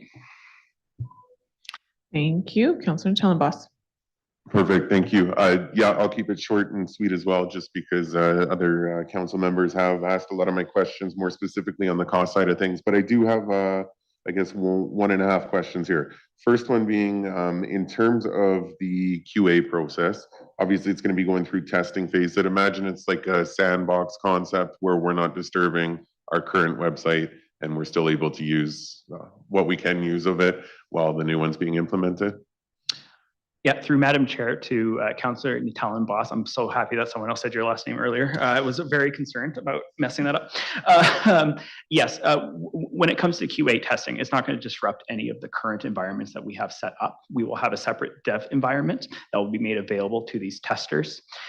There's multiple different ways that we can approach it. We've talked about IP restricting. We've talked about dedicated links with specific admin logins, which is probably the route that we're going to go because we don't have control over residents' static IP addresses, so we can't do it that way. But yes, we are making sure that it's not going to disrupt any of our current environments, that the testing is fully separated. And any of the testing that does take place, again, it's going to drive direct decisions as to what is finally deployed in July. Perfect, thank you. I'd imagine you're better at trivia than me at Sea Change there, so. I haven't won yet, so. But yeah, 102 days till July 1st. So I think the town is pretty excited, or the city, I should say, is pretty excited at the opportunity to navigate a more structured website, to say the least. My last question is just around accessibility. And I know Madam Chair had discussed it and having to go to the library isn't the best answer. Is there any thoughts put towards, and this may be more for administration, but putting just some kind of hub, like the laptop obviously isn't something you want to put in the middle of a rec center or something, but a touch screen, a hub center where you can access the website and quickly touch, you know, like a kiosk setup. Is there any thought around scenario like that? Yeah, here, I'll take a stab at it before administration takes a step. So through Madam Chair to Councillor Tellenboss. Yes, we do have plans for that. I've teased the B-Connect piece a little bit. It's so timely of Councillor Monkoff-Swain to, of course, ask about an application. This little corner actually here at City Office will be the place of our kiosk when we launch B-Connect. For that to be possible, first we have to make sure that we have a full omni-channel approach, which is why we're doing it in phases. Once we do have that made available, yes, a kiosk will be here. As to the dates and timelines, I don't know what that looks like yet because we still have to develop and go through the motions when it comes to developing such an application. But yeah, that is the goal. Perfect, and I'm guilty of not thanking you for the presentation. A lot of good work was put into that, so thank you. Thank you. And last but not least, the mayor. Thank you, Madam Chair. It's been my style as a mayor to, at council meetings, COTW, make sure the council have a chance to speak first and share their opinions and questions. And 9 times out of 10, my comments and questions have already been answered by everybody else. So yet again tonight, I will just echo briefly Sam and Steve's comments moments ago. I echo it completely. I want to thank Ms. Bozo-Hodak for your team here and being here. This presentation really brought to me the immensity of this project and the complexity of this project. I wish this presentation had been mandatory for all residents to actually see it and listen to it. It would answer a lot of questions in the community, but alas, they're not all here to listen to it. But this helped me understand more of the project and get more competent answers some questions from members of the public. And the last thing I want to do is presentation missed one point, and that is the passion of our employees who are here tonight. You can't convey that to the public. I want to thank you for your passion for this project. I think we've come a long way in the last number of months, and July 1st is not that far away, as we all know. So looking forward to that. So thank you, Madam Chair, a chance to make a couple last comments. But great work, great presentation, lots of information, and really went to speak to the complexity of this project and the investment we're making in this project I think is going to be well paid off for us. So thank you very much for your work this evening and your passion as employees for our residents. It's much appreciated. Not often said, but much appreciated. Thank you. Thank you, Mayor. And just to close off as well, I think I think in all my conversations that we've had, I've mentioned an app as well. So super excited to hear that that's potentially in the works. And then again, thank you to Ms. Bozo Hudak and the entire team here tonight. I just want to acknowledge the immense amount of work. This is a big undertaking. To echo the mayor's comments, it's been great to hear the progress thus far, and I really cannot wait to see it all come to fruition and see it in practice. So appreciate all the work this evening. Thank you very much. And we will move into our next agenda item, which is 5.2, Draft Council Policy Addressing Municipal Complaints. And I believe Ali. Thank you. You're good to go. Okay. Thank you to the chair and members of the committee and the public. I'm Ali Gibbon, the Citizen Experience Lead. And this evening, administration will share with you the information on the draft council policy on addressing municipal complaints. So, how did we get here? Back in late 2021, our 2022 administrative pillars were created with customer service being one of them. As such, this pillar led to a customer service enhancement project that took place the summer of 2022 and set out to review the current state of customer service throughout the organization. Council took part in data gathering sessions, identifying service level aspirations and the need to meet citizen expectations with regards to services. The goal of the Customer Service Enhancement Project was to identify a path forward to streamline and enhance Beaumont's ability to provide citizens with outstanding customer service. The outcome of the Customer Service Experience Project was a report, goals, and a detailed plan to develop a centralized digital and citizen services center known as the Service Experience Office, or the SEO. The recommendation to build an SEO was brought forward during the 2023 budget process and presented to Council in December of 2022 under the Service Transformation Initiatives and received approval in April of 2023. From there, the Connected Community Project was born and is the project responsible for implementing the SEO in which this draft policy will fit. This draft policy on addressing municipal complaints upholds the citizens' feedback for transparent services as well as user-friendly and intuitive services. First, the draft policy helps the city promptly and effectively address programs and service delivery complaints raised by citizens in a fair, respectful, and efficient manner. This policy will assist the city in providing excellent service to the public and contribute to the city's commitment of continuous improvement. We researched like-minded municipalities who are looking to uphold similar citizen-centric service standards and vetted the policy through internal stakeholders such as the Connected Community Steering Committee and the Department of Legal and Legislative Services. Today, administration is looking for council's feedback as we move forward and perhaps get the policy approved. Looking forward, if the policy is approved, the guiding principles such as continuous improvement and being accountable will help shape and uphold the future service level agreements, or SLAs. By measuring the level of service delivered to citizens by the administration, we will gather data and metrics on performance, providing the organization with information and analytics needed for decision making, which is one of the goals of the Connected Community Project. Lastly, when the policy is in place and the service level agreements are developed, both will create a solid foundation to measure process success, providing the city with the ability to consistently facilitate reliable and timely service delivery. As for the citizen, these supports in place will provide them with service interactions that are meaningful, authentic, and welcoming. Thank you to the chair, members of the committee, and the public. Are there any questions? Thank you very much. Very clear and concise. I will turn to my colleagues for questions, and we have a few. Councillor Van Newkirk, Barnhart, Penrod, then Natal Boss. Yeah, thank you. My questions both stem from section 3.2 and just some clarification on some of the wording in there. And I suspect others will have similar questions, so we'll see if I hit them. Specifically, does the wording, it says the following types of complaints will not be investigated under this policy. So I guess my first question is, does will not be investigated equal will not be responded to? No. Perfect. Yes. Okay, next.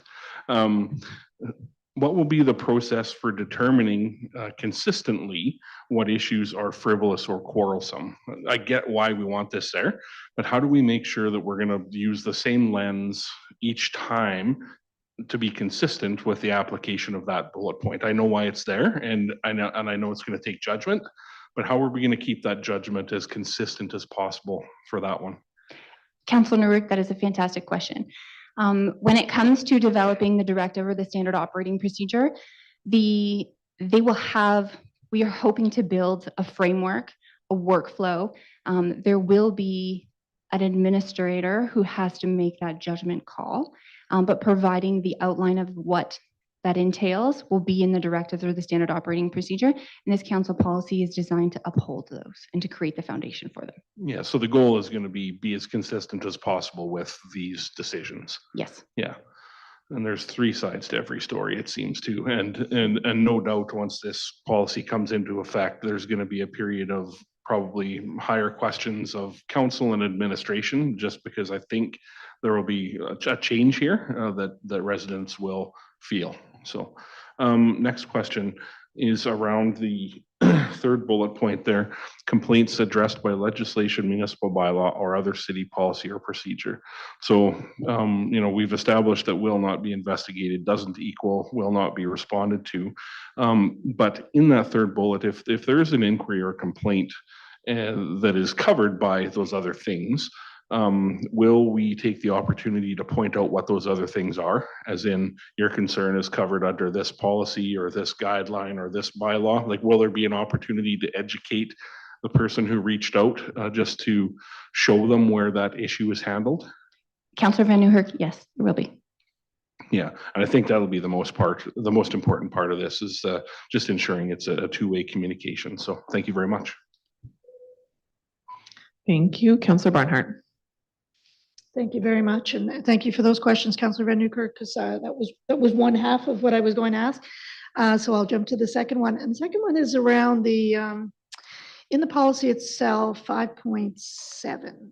And I liked what I saw here, and I realized totally that this is the policy. This is where council comes in, and then procedure has to be worked out by administration. I totally get that. What I was wondering about was in 5.7, respectful. Now, most of the time, I think our staff are entirely respectful, but in the event that there was a staff person who was being disrespectful, I didn't see that 5.7 covered that situation. And yet this policy does deal with staff in the definitions. It talks about employee. So I don't know if that's deliberately not mentioned. It says if members of the public are abusive to staff, the city will take action such as. What if it's a member of the staff who's been disrespectful? And I fully expect that there's a procedure in place, but I wonder if it should be spoken to here. Councilor Barnhart, thank you for the question. If we look back at the scope of the scope and responsibility, I think the second last bullet point talks about how the policy won't apply if it's a complaint against an internal employee. So if the staff member is the one being disrespectful and then that person chooses to complain about that internal staff member, this policy is no longer the Staff one. to staff. Staff to staff. You're talking about staff to staff won't be covered by this, right? No, I mean staff to the public or to the citizen. Okay, so I don't see that as an internal employee complaint. I see that as like if a public member is feeling that they're being treated rudely by a staff, you're saying this policy would not cover that? Correct. What's the route then? What's the route? Yeah, where would a staff then go? CAO may be able to Yeah. assist Where with would this. where would a citizen go is my question. You alluded to that earlier when you talked about other policies and procedures that are in place to allow that to happen. So that's what would happen. The person could complain to another staff member or even go on the service request tracker, and then we would conduct our own investigation. The staff are bound by our codes of conduct, and treating customers with disrespect or anybody with disrespect is not tolerated. So the citizens would know that by how? How do we communicate that to citizens that it's not through the, whatever the line is going to be called? Where would they would call the mayor? Where we have seen that happen is usually another staff member will de-escalate the situation and then direct them in the right direction. I would assume somewhere on our website, if you could actually find it, is probably a place to submit it as well. We don't get very many of them, but they are investigated. No, and I'm not expecting it. I just thought this policy was worded, it wasn't balanced in that respect. No, It didn't mention and the, as Ali said, it's specifically to deal with this one. nothing to topic. do with complaints about No. staff. I guess I don't have to necessarily agree with it, but you've heard my concern. Thank you. Thank you. Thank you, Councillor. Councillor Penrod. Thank you, Deputy Mayor. So thanks to my colleagues first for covering off a few of my questions. I'll just follow up behind Councillor Van Nieuwkerk and maybe try to flesh this out a little bit more. As I read the scope and responsibility and get to that laundry list of disqualifying pieces that would disqualify my complaint from being investigated, I sort of wonder about an optics of that. Now I understand that this is policy and not necessarily out in front of the public. But I just wonder about framing that in a more positive light. And so the question that jumps out at me is, if I go through all of those disqualifiers, what's left, right? So if I'm a resident operating in good faith, I want to improve my community and bring forward a complaint, not to gotcha somebody, but to improve the overall system of government and services in our community. And how do I know I'm bringing a complaint that's valid under the spirit of this policy? So would there be sort of a list, or this probably comes to communication again, right? You maybe address this a little bit under the ability to engage with people and do some education work under there. Councillor Penrod, thank you for the question. I think going back to the service experience office, and Jennifer spoke about it, is there's a piece about educating the citizens. And so along with this policy, we would hope to continue that through marketing and education and ensuring that citizens feel that they can trust us and come to us with their complaints. Councillor Van Nieuwkerk asked if a lack of an investigation means no response. They will get a response, and in those responses, we will provide information and reasons why their complaint isn't being investigated. But coupling back to the training that we're doing about outside in thinking, is that having that conversation, that one-on-one conversation with the citizen, we will be able, the citizen experience office, or sorry, the service experience office will be able to understand the root of that complaint and perhaps find out if the initial complaint fit one of these, perhaps the root doesn't, and be able to get to it. And so having that back and forth communication, but the policy will create the framework for the directives and the standard operating procedures. But what I don't want to communicate or make unclear is that those responses are not going to be standardized. They're not going to be like copied and pasted and sent out so the person feels that their interaction is lacking authenticity. Thank you. So what I'm hearing is that this is maybe a new horizon. That's really what I took away from the last presentation as well, is like, this is a game changer, the work that you all are doing for Beaumont and for all of our residents, but also for the kind of little community that is the folks that do the work behind administration. So thank you for that. And I'm hearing the authenticity there. I'm hearing that that's a genuine desire in our culture, is to engage more and better with our citizens, and that this is really an opportunity to do that and have conversation around where the pinch points are in our community, and also empowering our frontline folks to, where appropriate, navigate that with residents and suggest changes that are possible. So my second question, maybe a slightly more technical, comes to 5.3 under fair and impartial. Again, this was spoken to a little bit as far as process, the consistency piece.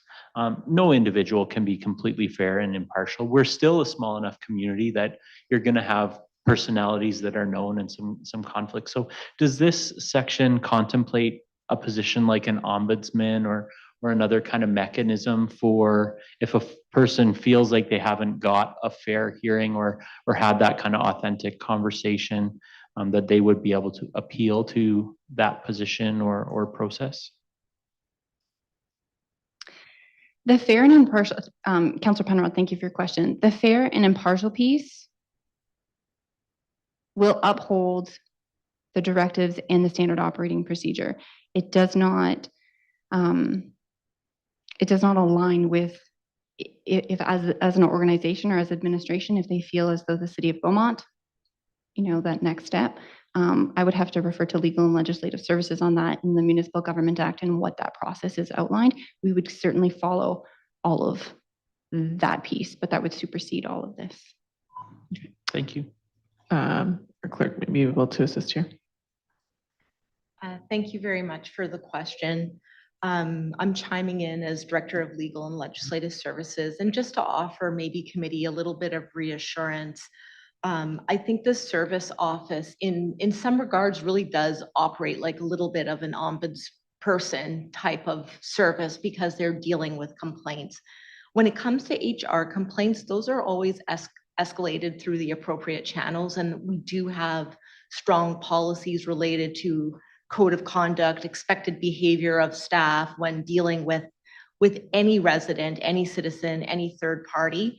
And then in terms of the ombudsman, we also have to keep in mind that the Alberta has an ombudsperson that has jurisdiction over municipal matters. So the ombudsperson can get involved on any administrative decision made at the municipality.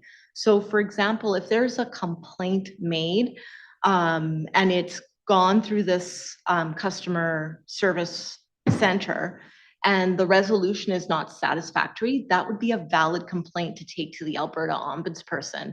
And then they would conduct a third-party independent investigation. Now that tends to be fairly rare. I think the city has seen one such investigation. It's usually not escalated to that degree. And of course, our intention is always to deal with the problem, to deal and find a resolution at the municipal level, but we routinely let people know about their ability to escalate. And in a lot of those exclusions that you saw, we have a legislated duty to inform someone of what their options are in terms of appeal. So that is always included in a decision letter or any communication regarding those legislative processes. So we just have to be respectful that certain things have different channels. This really deals with those service frustrations, complaints, issues. So I hope that helps a little bit. It's very helpful.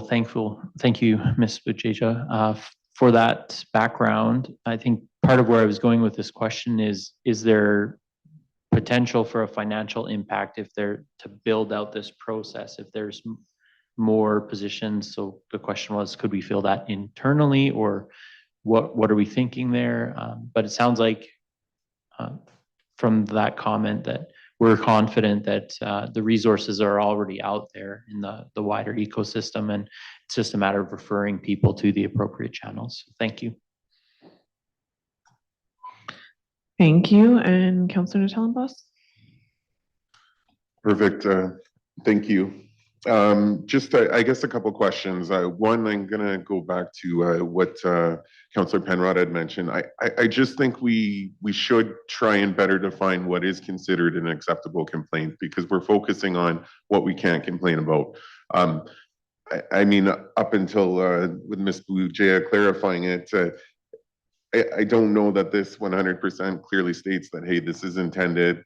I know the purpose touches on it a bit, but in terms of the scope, I do feel it could be a bit bettered in the sense that it says something along the lines of the following complaints will be considered, and it could be the service frustration, complaint issues, something along those lines, just to provide guidance, because there's a lot of other complaints that aren't captured in the won't be investigated that I don't feel would apply to this scenario. So just a suggestion for improvement. And then secondary to that, I would encourage having maybe a reference documents further along the line that clarify process. I realize this is a policy, so I don't want to throw process in a policy or procedure in a policy, but giving reference documents allows people to go ahead and find those documents, which we know we struggle with the website, and a whole different story. But I just feel like if they were listed, now we can go to the next step and say, hey, this is the procedure we have to follow to get to this point. But again, just an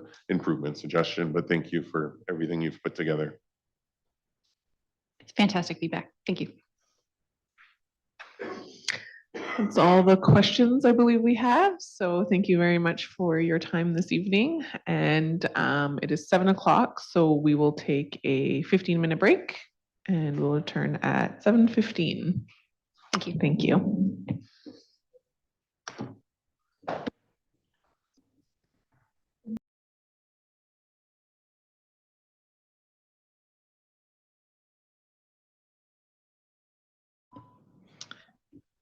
Thank you and welcome back.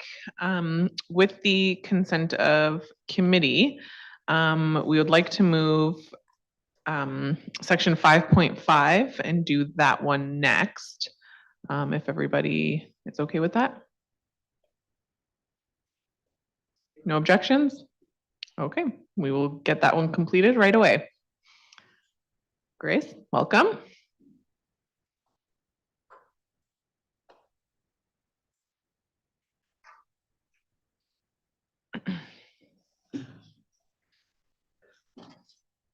Your microphone is on, so whenever you're ready. Thank you. Good evening, committee and members of the public. My name is Grace Cueva, and I am here to present a report on the 2023 alcohol pilot project that occurred just last year. At the beginning of 2023, Council directed administration to proceed with a pilot program for allowing consumption of alcohol in public parks at the Four Seasons Park, and this would be at designated picnic sites running from June until September. The parameters of the pilot program can be found in the report itself. During the pilot program, administration did not receive any service requests, enforcement calls, or complaints regarding the program itself. Daily check-ins also occurred around the designated sites, and there were no concerns about cleanliness or garbage left behind. Administration also conducted a post-pilot program survey that ran during the month of October, during which we had a result rate of 27 participants.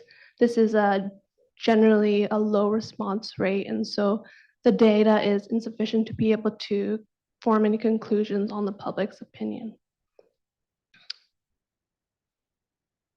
The survey also did coincide with the Beaumont's by-election during the month of October, so the timing of the election may have influenced the results that we see currently.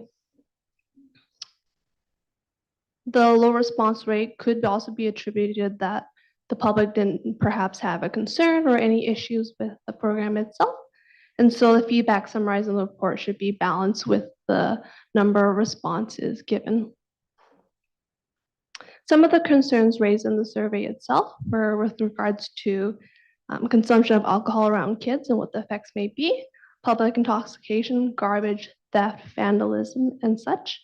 However, there was also a suggestion about allowing consumption of alcohol at festivals and events at designated areas.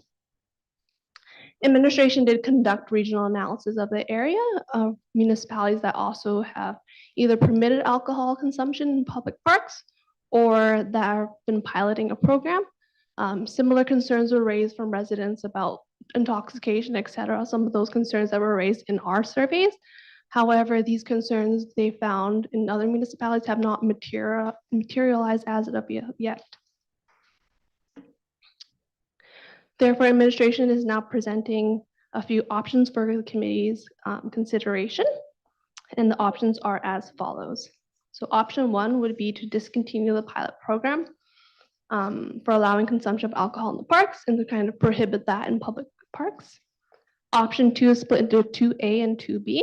So this one is related to relaunching the pilot program. 2A is specifically to relaunch the pilot program without changing parameters. So what that means is to relaunch basically an identical pilot program to the one that we saw in 2023. 2B would be to relaunch the same pilot program, but with altered parameters. So altered parameters could include adding additional parks, adding perhaps additional designated sites, or varying the hours of consumption, or as well, maybe instead of just having sites, expanding the consumption area to an open area as opposed to a designated site. Option 3 is also split into 3A and 3B. This one is more related to permitting alcohol as a use. So option 3A would be permitting ongoing alcohol consumption in public parks without changing parameters. So same parameters as the 2023 pilot project, but allowing that on an ongoing basis. And then 3B would be permit ongoing alcohol consumption in public parks, but with altered parameters that we just discussed.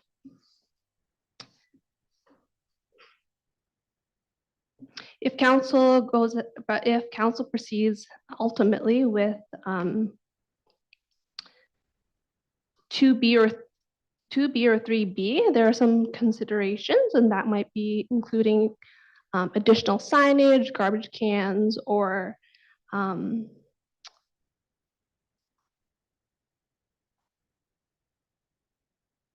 attaining additional insurance. And these are basically something for consideration as we proceed with the options.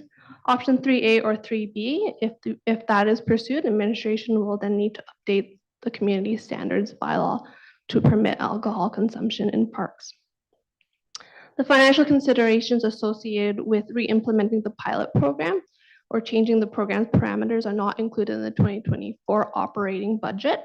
And such, based on the feedback received from the committee today, a report will be brought back to council for any option that requires a budget adjustment, or if there's a lack of interest in pursuing this program further, there's no formal direction needed from council to discontinue. And with that, brings me to the end of my report, and I welcome any questions. Thank you very much for that presentation and report. Looks like we didn't get a lot of feedback throughout or after, which can sometimes be a good thing, hopefully. Any comments or questions from councillors regarding this pilot project?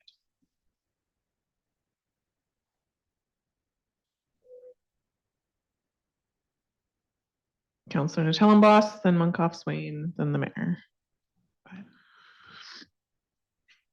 Thank you, Madam Chair. Just a quick question, because I really didn't see anyone participate in this. And I mean, based on these results, there was one person that consumed alcohol during this pilot project. Obviously, the number is probably higher, but I'm just looking for maybe anyone who may have participated in some of those walkarounds that were mentioned, just for compliance and what have you. Like, were there individuals enjoying this that we saw, or is this just kind of a lost cause?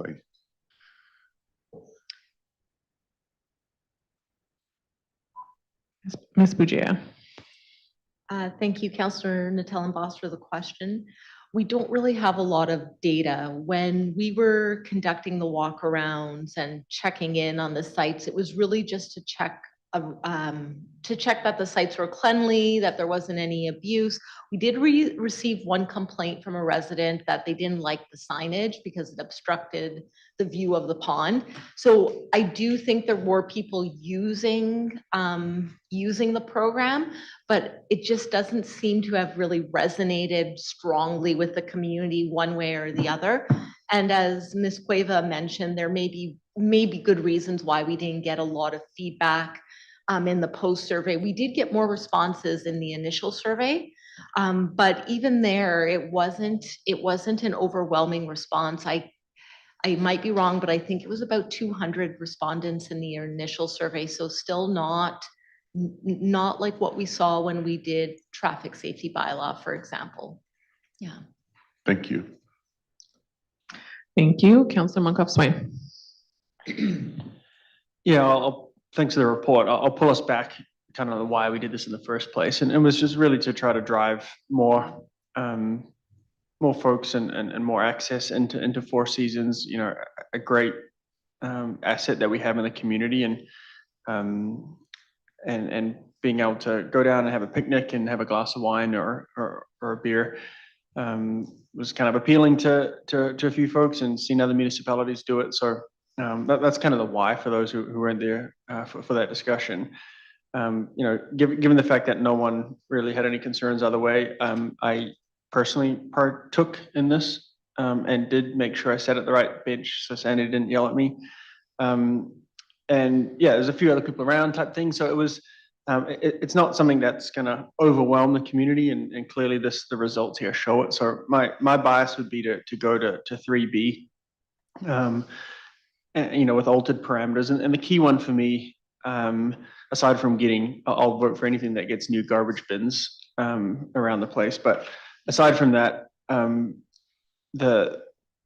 looking at more specifically, not being limited to the actual picnic table itself. Sandy, we had these conversations, right? That folks, you know, you had to kind of sit at the table, and if you had a blanket and people were throwing the ball around, like, did you have to hold your beer like by the table to like throw the frisbee, all that sort of stuff, right? So just it created a bit of confusion. So my thoughts around this, and interested in hearing everyone else's, was really just to alter those parameters there and more focus on kind of the space. And just like anything, if we move that forward and we see issues, we scale it back. So that's where I sit with the recommendation around 3B initially. Thank you. And the mayor. Thank you, Madam Chair. Appreciate that. I regret the lack of respondents in the post, pardon me, post pilot project responses. But I'm not in favor of relaunching a pilot. I prefer to proceed. I am leaning towards 3A only because I felt the way we did it in Four Seasons, it was in a controlled area. It wasn't all over the city, and I gave people a chance to enjoy the Four Seasons Park and have a beer in their hand and do it comfortably and not feel like they were out of place. I'm not convinced that expanding it beyond Four Seasons. However, if I could support 3B, if that's the will of council, I would prefer 3A. And then if 3A goes well in this coming year as a full-blown project, we could expand it to other parks and other areas next year. But I'm leaning towards 3A, but I would not be adverse to a member of council proposing a motion or firmly proposing 3B. I could live with 3B. I would prefer 3A, but I do prefer to proceed with the project, not doing another pilot for this year. So I'll stop at that, Madam Chair, for now, and see who else wants to weigh in. But going forward. Thank you, Mayor. We have Councillor Van Newkirk, then Councillor Penrod. Yeah, thank you. I think for me, if there was direction for administration to explore 3B, we would see some of the, you know, altered parameters come back as possibilities. We can always revert back to 3A and just say, okay, thanks for checking into that, but, you know, without changing parameters is where we would go. So I think, you know, if direction to 3B would, you know, unlock the ability for 3A. Personally, at this point, the feedback has not been overwhelming. I don't think it was an onerous program, and I think it's fairly it was fairly well communicated within the community, and I don't see a whole bunch of adverse effects that some might have expected, myself included, of trying this. So I would be willing to give 3B a try. Thank you. Thank you, Councillor. Councillor Penrod. Thank you, Chair. So just a couple questions for clarification. If we're looking at the difference between 3A and 3B, 3A talks about not changing the parameters, but allowing consumption in public parks. So that's actually a major change of the parameters by my reading of the parameters, which limited it to a specific area of Four Seasons Park. So that's my first question of clarification is, does 3A contemplate the parameters around time significantly and days that are allowable, but extend it to all public parks? Thank you for the question, through the chair. 3A would be permitting alcohol according to the parameters on the very first page of the report. So this would be the parameters of allowing only at Four Seasons Park, allowing consumption between 11 a.m. and 9 p.m. 7 days a week, and then allowing it only at picnic sites that are non-bookable. Yeah, thank you. So those parameters were clear, but it sounded like we were maybe talking about some different ideas, and maybe I'm just misunderstanding some of what I'm hearing. The second point of clarification is if we do opt for one of the option 3s as opposed to one of the option 2s, then is there anything that precludes us from bringing more restrictions back in if we open the doors to all parks and then we start to see some negative consequences of that we did not see, to be clear, in the pilot. Now that it's not named a pilot, is there more cost or downside to us taking that big step forward and then needing to take a half step back? Thank you for the question. Options 3A or 3B do involve changing the community standards bylaw. So at any time, the community standards bylaw can be changed as necessary, and that would involve bringing the bylaw to council for approval. Yeah, thanks. So my last, just as a statement, I don't have a strong opinion on this. I'm open to the leanings of my colleagues, but it's hard for me to contemplate this being a priority that we're gonna put additional resources to, and it just seems like the basic feedback from the community is meh. There's a lot of issues that are not meh in Beaumont that maybe we put the energy and the resources behind trying to solve those. Thank you, Councillor. We have Munkoff Swain and then Natalia. Yeah, thanks. And you know, maybe I should have made it clear in my comments, but we're not here to decide 3A or 3B. Our goal here is just to give you a recommendation. You're going to bring back a report, right? So we can beat this up. So I can move a motion to bring this back. I don't know, Sandy, if you've got the language there. I think it would be important to include just, you know, some brief analysis on 3A and 3B in that, just so that folks can see what that means. For me personally, I think we keep it focused at Four Seasons and don't expand it too far yet. I'm with you there. The only thing I was looking at is just expanding that within Four Seasons, not being prohibited to a picnic table itself. So I think we can today. We can move the motion to get that report back. Sounds like it's not too much work, or else admin wouldn't be recommending it. But jump in here if it is. And yeah, I think this could come back to us pretty quickly, and we could look at 3A and 3B. So do you have a motion, Sandy? I sure do. Yeah, I'll move the motion, then you can ask a question on the motion.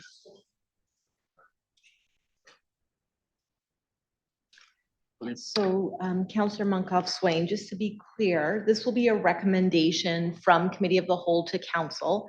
Provided that Council approves it, then administration would go forward with this, that by the end of March 2024, we'd provide a report on the costs and considerations for implementing options 3A and 3B as set out in the February 20th, 2024 report for Council's consideration. So that would allow Council to see a report with some of those details flushed out and have a better sense of the cost and the considerations. It doesn't mean, it would still then require Council to make a decision at that point, but this would get us to that point. Yeah, sorry, just how do you want to manage this? Okay. Well, I think the recommendation is up, so we'll move forward with the recommendation, and then if Councillor Talonbos has more questions, we can go through that. So I will move the recommendation to council that by the end of March 2024, administration provide a report on the costs and considerations for implementing options 3A and 3B as set out in the February 20th, 2024 report, Alcohol in the Parks Pilot Program for council's consideration. And discussion, Councillor Talonbos. Thank you. Yeah, just I guess quick question. Obviously, we ran through the pilot program. In terms of insurance requirements, I guess from a legal standpoint, what is the expectation in terms of professional liability or the liability that we need to cover for setting up something like this? So thank you for the question. To the chair, to Councilor Talonbos, we did contact with our risk and our insurance, and we do carry the maximum liability insurance. It is currently not necessary to increase it, but it's always an option. Okay, so just to clarify, no effects to our premium based on the pilot program. As of right now, we can double check again and Okay. with the report. Perfect, thank you. And my only last question, much like how you can't have glass at an Oilers game, did we restrict the type of bottles? Because my concern is glass in the parks with obviously kids. So thank you for the question to the chair. There has been no restrictions. That's something that can be further discovered in the report back to council. Perfect, yeah, that would be my only thought, but thank you. Otherwise, I'll support the motion. Ms. Bujaya, did you want to add anything additional? Great job, thank you. Councillor Penrod. Thanks, Chair. Just a question for Councillor Monkoff-Swain. I'm trying to understand why your recommendation is to bring back options for 3A and 3B when it sounds to me like what you're contemplating it. I would file it more under 2B, which would be a relaunch the pilot program with altered parameters. Those altered parameters being expansion within Four Seasons Park only, more generally, of the ability to consume alcohol. I could get behind that. I would think if we're looking for some data to come back that we can compare and contrast, I don't know if this qualifies as a friendly type amendment or if that's even required with a recommendation like this. But I would be more interested in looking at a difference between option 2B and 3B. Again, and maybe I'm just hung up on this, but 3A and B both to me seem to contemplate extending the program across all of our public parks. If we're making a stipulation that that's not what we want, then it would seem to me that that falls more under option 2. Councillor Monkoff-Swain. Yeah, I mean, fundamentally for me, this is a difference between a pilot program and actually just moving this into day-to-day operations. The 3A talks about without changing parameters, so identical to 2023's pilot program. The reason why I included 3A in there is to try to see if I could get the mayor's vote.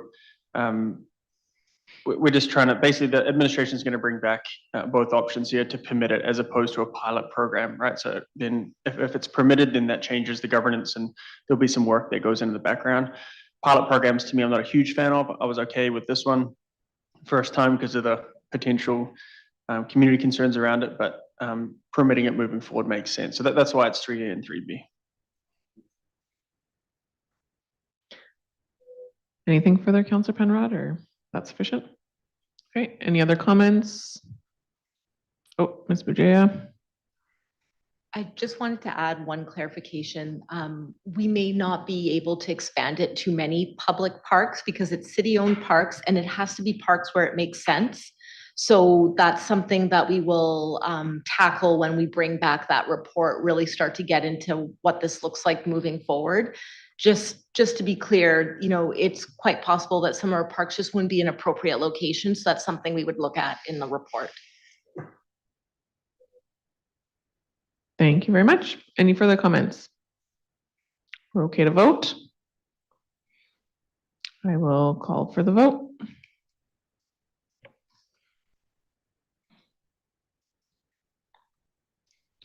And that passes unanimously. Thank you, Ms. Cueva.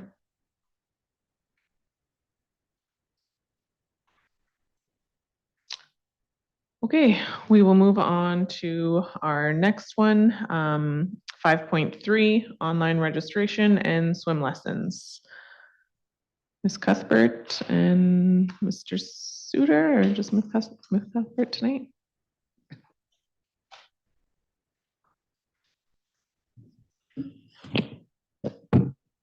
Good evening, committee. I'm Amanda Cuthbert, Manager of Recreation, and the report I have for you is on online registration and improving access to swimming lessons. Our current state of online registration, we've been using the same software since about 2014. There have been multiple upgrades and one re-implementation. Annually, registration increases, which adds pressure to our system, resulting in some user frustration. Prior to 2021, Beaumont had 3 registration opportunities per year. We combined fall and winter, eliminating 1 registration per year. This was to coincide with the spring-summer registration sessions. The decision to move to 2 registration opportunities per year was a result of finding some efficiencies, cost savings, and to align with the allocation policy. We do publish an activity guide along with each registration session. Registration continues to increase every year. And you can see from the chart in your report, there's been a significant increase over the years, almost doubling from 2018 prior to the BSRC expansion.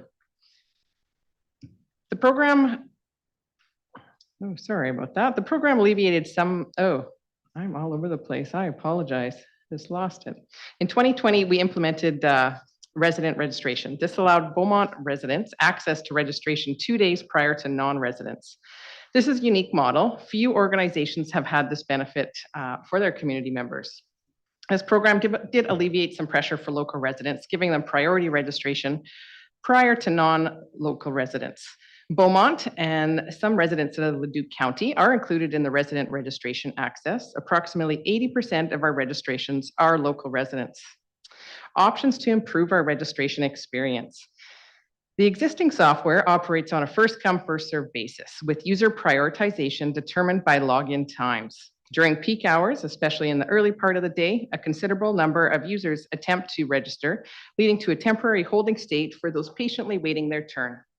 This can be frustrating for users who find themselves in an online holding pattern. To address this, discussions have been initiated with our software provider to explore options such as implementing a payment and invoicing delay. This approach has proven effective for other organizations as it streamlines the registration process during peak demand hours. The planned implementation for the strategy for the upcoming registration day is in March. This is anticipated to alleviate some of these challenges. Additional registration days could be an option. However, it's not guaranteed this will improve the experience or the availability of programs. Additional registration dates will provide families with more opportunities to register throughout the year. There would be added cost incurred due to additional staffing needs. And if we wanted to add additional activity guides, there would be an additional cost to that as well. Financial impacts of some of these options. So implementing the payment invoicing delay, which we will be rolling out for this March for registration, there is no cost for this. If we want to look at adding additional registration opportunities per year, adding another 2 opportunities, so that would give us 4 registration opportunities per year on a seasonal basis, that would be about $12,000. If we wanted to pair additional activity guides with that, that would be another $8,000 for that option. That is the information on the registration aspect for this report. Through the chair, before I move into the swimming lesson portion of the report, would it be a good time to answer any questions about registration now? Or would you rather wait, I go through swimming lesson report and all questions at the end? I think it's probably best to hold all questions at the end and because some of them may interchange. Thank you. Of course. For the next part of the report, this is on improving access to swimming lessons. Our current operational model allows for spontaneous pool use with swim lessons coexisting alongside lane swim, public swim, and other user group activities. In 2023, a total of 9,448 swim lessons were facilitated, presenting a significant increase from previous years. Challenges arise in sustaining this level of programming due to constraints on instructor availability, certification, space limitations, and the time it takes to program and plan preparation. At this time, without further resources and lesson space, more swim lessons cannot be offered. In 2023, included in the 9,000 swim lessons that we offered, we did offer school lessons. We saw 6 Beaumont schools and 2 schools from outside of Beaumont attend, where over 1,400 students attended swim lessons. Our current challenges with swimming lessons: space limitation. The pool shared space presents challenges in balancing swim lessons activities with other users. Aquatic training. Constraints exist in terms of space, availability as certified instructors. Staff complement. Our aquatic facility currently maintains 3 full-time positions within the aquatics, with a roster of approximately 46 casual staff members. Each position plays a crucial role in the planning and delivery of swim lessons. Given the considerable proportion of staff of casual roles, scheduling planning presents some challenges for us as well. Options to improve some swimming lessons. So to enhance access to swimming lessons, we do need to address both the space concern and the staffing constraints. Some options to address the space constraints. An option for discussion might be to look at the operating model. Changing our operating model to more of a structured schedule model. This would be consistent with our other recreation amenities. So our arena, field house, gymnasium, where programming or rentals are happening, there's no spontaneous use. Lanes and public swim would be scheduled specific times for spontaneous use. User groups would be scheduled where there'd be no swim lessons. The benefit to this option is we can use more of the pool for less of the time. The same benefit would allow the user groups, and they would have more lanes, but possibly for less hours of the day. This would allow public users to have the entire pool allocated to them, opposed to minimal areas open while all activities are going on in the pool. This would take a considerable amount of communication and collaboration with the user group. We believe that this provides probably the most benefit to the community, where we could probably add 300 or more classes, additional classes per year. So when I say additional classes, I just wanted to define 2. So that's probably about 1,500 more actual swim lessons, like children that we could get through. Option 2, increasing swim lessons on Saturdays and Sunday. Currently, we run swimming lessons in the morning, so we can look at expanding that. So we have swimming lessons all day. This option will impact your public swim, inflatable use, diving board use. This would result in additional 100 to 200 additional classes per year. Option 3, reduce user groups and public access when swim lessons are taking place. So this would limit our user groups to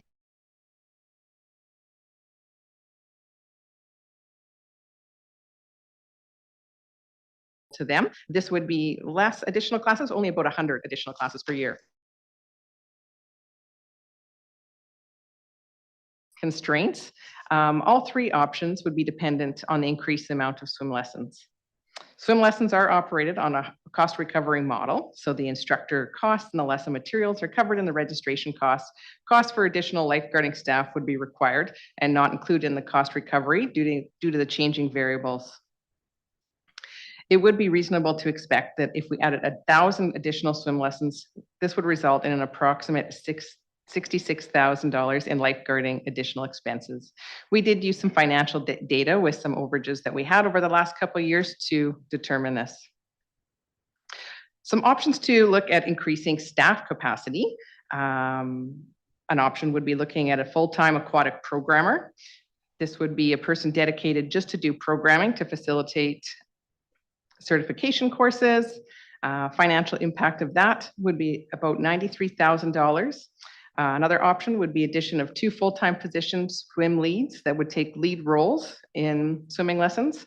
That would be a financial impact of just over $165,000 a year. Option 3, cutting back on lessons and programming during the day and pushing availability for after 3 o'clock for learn to swim lessons. We do not have financial impact for all of these options. So for some of these options, especially on the space, we would probably want to do more of a financial analysis once we know what direction council might want to look at. There are some other possibilities as well. I think they would be less ideal for the community, but we can look at going away from resident registration and going to more of a member priority registration model. This is more widely used in a multi-use recreation center. This option does not create additional spaces, but may lower the demand on registration day. We can implement maximum number of swim lessons each individual can take per session or year, allowing more people to access throughout the year. The benefit is spreading out the availability of lessons to more people. The challenge would be limiting lessons to people that want year-round seasonal activity.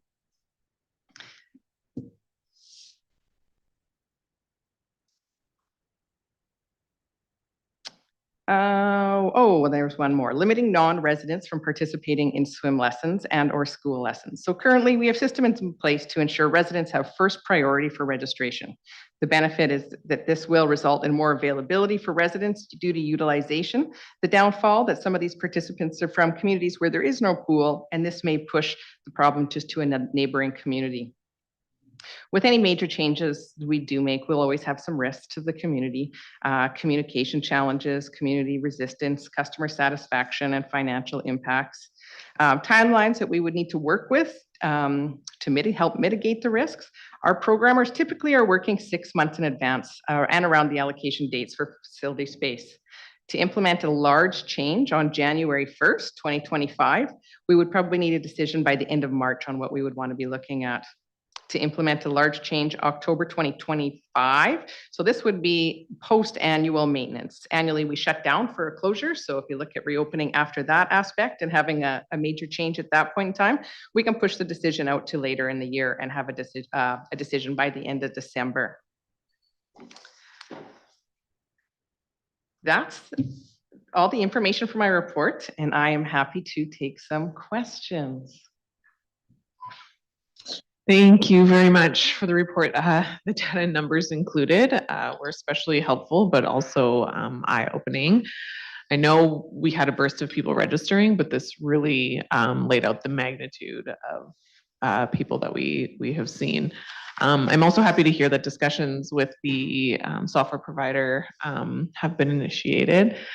I know from my personal experience, as was echoed by many others, especially this last time, was very frustrating. You could pick your classes, then you were pushed to the cart, then at the cart, when you went to process it, it said, this payment is already being processed, then it would kick you back, and then it would just kept kicking you in this constant circle until it kicked you out and emptied your cart. So it was a very frustrating process for a lot of our residents, but I appreciate that your team is definitely looking at all options and doing their best, as we've clearly seen a large increase in users. Now we're going to have quite a few questions around this. I have quite a few myself, but I will defer to my councillors first, Councillor Van Newkirk, and then Councillor Monkoff-Swain. Yeah, thank you. Report full of all kinds of options, all kinds of considerations, and I expected nothing less. So thanks for the myriad of options here. The permutations and combinations with this are endless, I guess we would say first. And so for me, what I focus on is, where do we get our biggest bang for our buck? One of the comments that was made and brought us here is that we get the complaints every year, and what have we done about it, right? So that's what we're here to work through and discuss today. So one question and then a couple more comments. When it goes to the data of who is using the facility for swimming lessons at periods of time, what programming do we have available for swim lessons currently that is offered between 9 a.m. and 3 p.m.? Weekdays? Between 9 a.m. and 3 p.m. through the chair, sorry, to Councillor Van Newkirk. So we do have swimming lessons. We do have learn to swim swimming lessons, so more the preschool level swimming lessons. We do have periodically, we have homeschool lessons that are going, and we do also have school lessons that sometimes go on too. And then sometimes it's more of an open space with none of those activities going on, and we would have it open for public swim and lane swim. Yeah, you bet. Yeah, and public swim and lane swim is the is what's on the public schedule the whole time, because despite those programs turning on and off, that's always available there. So for me, where I land is filling in gaps first, as in more between 9 and 3 and Saturdays and Sundays. So that's where I land. One of the things that hits home for me is the swimming lessons are cost recovery plus lifeguard, right? And so I don't think we're going to be able to avoid increased, no matter what we do here, we're going to have increased lifeguard costs. And so one of the one of the main things right now, if we have a gap on a Saturday and a Sunday and between 9 and 3, in my view, we should look to fill gaps before we look to, burden the community with more 165,800 per year, 93.2 per year, all these big numbers that have been popped up in here. We went through quite a budget process, and we've put a large percentage in front of residents already.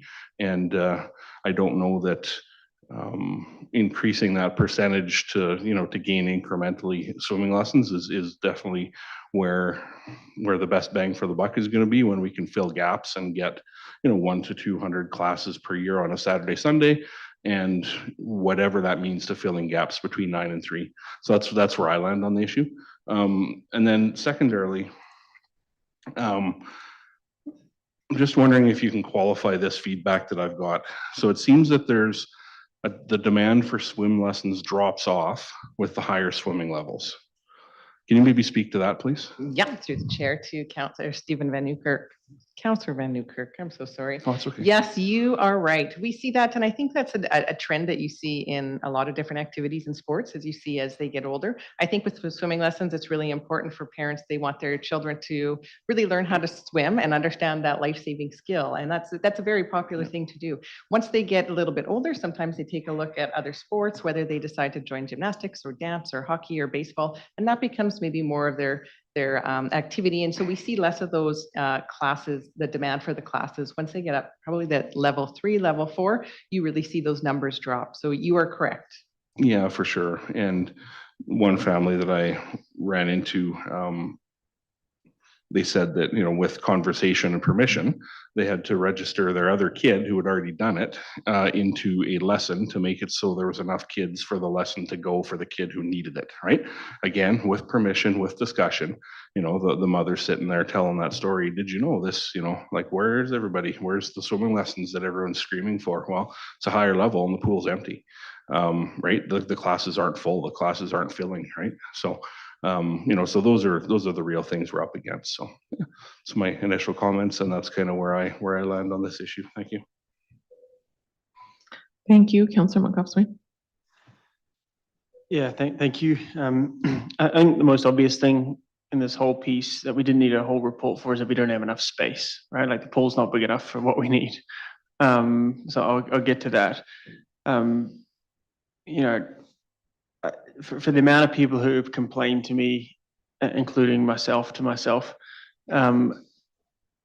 about the registration process, like I also get the concern, and from folks who show up to the pool and they pay their money to go and sit in, and then all I've got is the hot tub because there's lessons going on, right? And so, if you increase it on weekends, then you take away that foxtrot or whatever that thing is, which is a blast. And so it's that balance, right? And so, when I read through this, I was looking for the miracle solution here, and I think, if there was that, you guys would have brought that forward years ago, right? I can't see anything here from a increased swimming, like from a lessons perspective, that I would, because I think, if to Steve's point, if you increase it more on weekends, then you're going to get the people who don't have the time to structure their day around that, they miss out on the ad hoc stuff. So that brings me back to the online experience.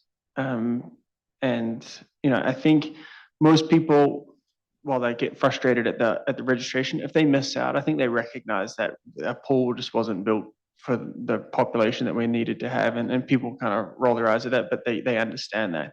Where the real frustration comes in is thinking that they're going to get on and not. So even if they log on at 9 a.m. on the dot. So maybe just help me. We had this great presentation, and I think you had to sit through it as well, about our website. This is a program, right? So just updating our website, I recognize doesn't fix this, but like going forward, and I see the little temporary fixes here about delaying the payment. I get all that. I hope that works. But in a year or two, when this kind of process is fully updated, do we expect that to help this process just from a usability perspective? Through the chair to Councillor Monkoff Swain. Yes, I sure hope so. We have had, my team has been one of the teams that have met with the Service Experience Office and with Ally and her team and gone through all those process mapping. And there's been hours and hours trying to determine that process and what we could do to fix it and really laying it out. So I do think those folks are working very, very hard to understand our world so that they can put in some better processes. So I do see that there will be some benefits with a website. We are hoping there's some benefits for us as well when it comes to that activity guide and even having that information. So it's not laid out on the website as a book. We don't need it to be a book. We need it to be information on a website. So they're really listening to us. So I can see that there's some small changes that I'm sure will happen fairly quickly for longer term. And as far as that online registration, I don't have a great answer for you because I think the future state is really unknown. I think we're all excited to see some benefits because we feel the pain too. Sure. We certainly understand where they're coming from, and when there's technology challenges, it's not enjoyable for any of us. So we are all hoping that there is some challenges or some changes coming to fix some of our challenges. I think what I presented is probably just some, like you said, some small little changes that might buy us a little bit of time until we can have a better solution down the road. Yeah, no, that makes a lot of sense. And from when I looked at this big picture, I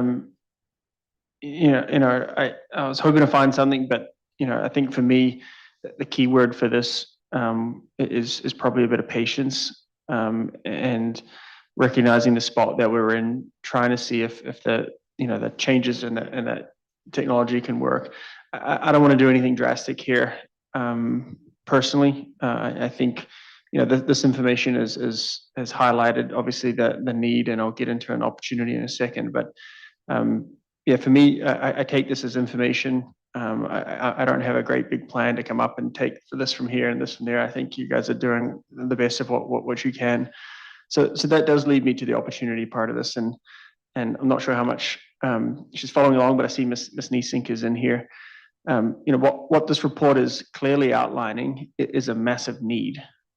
We see here just how many people are trying to get online, how many people are registering, let alone the amount of people that are trying to get online, right? And so, I think about two things. I think about this community being desperate to attract a hotel for forever, and the feedback that we get from those hoteliers is, yeah, it'll be full on Thursdays, Fridays, and Saturdays, but we're not going to be full during the week. With this data, going to those hoteliers to say, and not that you could speak on behalf of Beaumont, but like, here's the need here. Like Beaumont can not commit, but you know what I mean? Like there is a significant gap here, and Beaumont, these hotels across Alberta do this all over the place, right? And so, is there a way that that we can kind of leverage this data here to those hoteliers to say, look, yeah, you might not have your rooms full, but it could, the cost is going to be a lot offset with some swimming lessons that we could put on. So I don't know if that's a fair question to throw at Ms. Niesink, who's following in and out of the conversation today, but that's where my brain goes, whether it's a hotel or there's also those private pools that are, built up, whether it's, there's a couple on Airdrie that run. Like, can we turn this data into an opportunity and go out and see if we can market, see if there's a business? Certainly, if I had time, I would build a pool, well, time and money, which I don't have either. So is there an economic development spin-off that we could kind of take this data and move it into an opportunity? So I'll leave it there. I don't know if Miss Niesink is around, but I don't want to lose that. I don't want to lose that thought. So, thank you. Have you seen anything on your end? No. I don't think she's prepared to respond. Oh, we see. What do you think? Good evening. Hopefully this comes through okay. So we have spoken to a number of hotels. We had not used a pitch of using swim lessons in the hotel. I think that would have to be decided before the build, because you would build quite a different hotel for something like this than or a pool, sorry, than you would for something like this. So it's something that we can always leverage if we can get the hotel interested. But I think ultimately the room stays will be a determining factor for them. So we can definitely take the data here and put it into our pile of stuff for hotels. I don't know. I've not seen it done before, but you never know. something Beaumont does. We like to think outside the box. So if it's something we can take a look at, we'll definitely use it where we can. Appreciate that. And again, I know I'm putting you on the spot, so apologies for that. But I can, it does happen across Alberta where people are renting out hotel pools for this, and the income is significant. So I don't know if you need anything more than that. I just see this as an opportunity to leverage that conversation. So I'll leave that with you. And if you got, some soak time on the information, excuse the pun, maybe we come back and have that discussion here, but I'll leave it there. Thanks. Thank you, and we'll go to the mayor. Thank you, Madam Chair. Thank you, Ms. Cuthbert. Appreciate that. Just a quick question. On the options to increase space in the pool, to increase swim lessons, option 1 suggests potentially up to 300 additional classes per year. Option 2, the Saturday, Sunday, additional 1 to 200, let's call it 200 for argument's sake. And option 3, up to 100 additional classes. And then the next paragraph talks about all 3 options together would increase minus swim lessons, hence lifeguard cost, but approximately 66,000. So for about 1,000 additional swim lessons. So I'm looking at the math, just a quick observation, maybe look at something. So 300 plus 200 plus 1 is around 600. So is the 66,000, to Steve's point about potential cost, is that on the high side, would you estimate? Or that would be the absolute highest cost to do these options? That's why I'm kind of reading this report. Yeah, at approximately 66,000. We took that when we looked at the increase that we did to swimming lessons over the last couple of years, and then we looked at the cost of our aquatic staff wages that have gone up too. So that's where we came up with that number. So it was about approximately 66,000 for approximately 1,000 swimming lessons. So when I looked at some of the options, so for the first option, and I should have worded my numbers differently, so I apologize for that. So option 1 was 300 additional classes. That would be approximately 1,500 children. So that would be 1.5 times, I guess, that number. For option 2 would be 1,000 children. So that would be around that 66,000. And then the third one was 500. So it'd be about half. So there is an additional cost, with that lifeguarding I staff. was kind of reading into that. So I just want to get it clarified for my own purpose. I'm kind of leaning towards suggesting, being comfortable with option 1 and option 2. I'm not sure about option 3, honestly, in the 3 you laid out, but 1 and 2 could be done, I think, and really would increase our capacity for swim lessons. So I like those 2 options. There's a cost involved, as you mentioned in the report, and that's just nature of the beast, right? More lessons mean more kids and means more safety has to be taken care of. So I do like the report. Thank you for the information. I do like option 1 and 2, but we're not here to make a decision today, but just give information, some feedback, some direction. I'm kind of leaning towards those 2 to increase our capacity.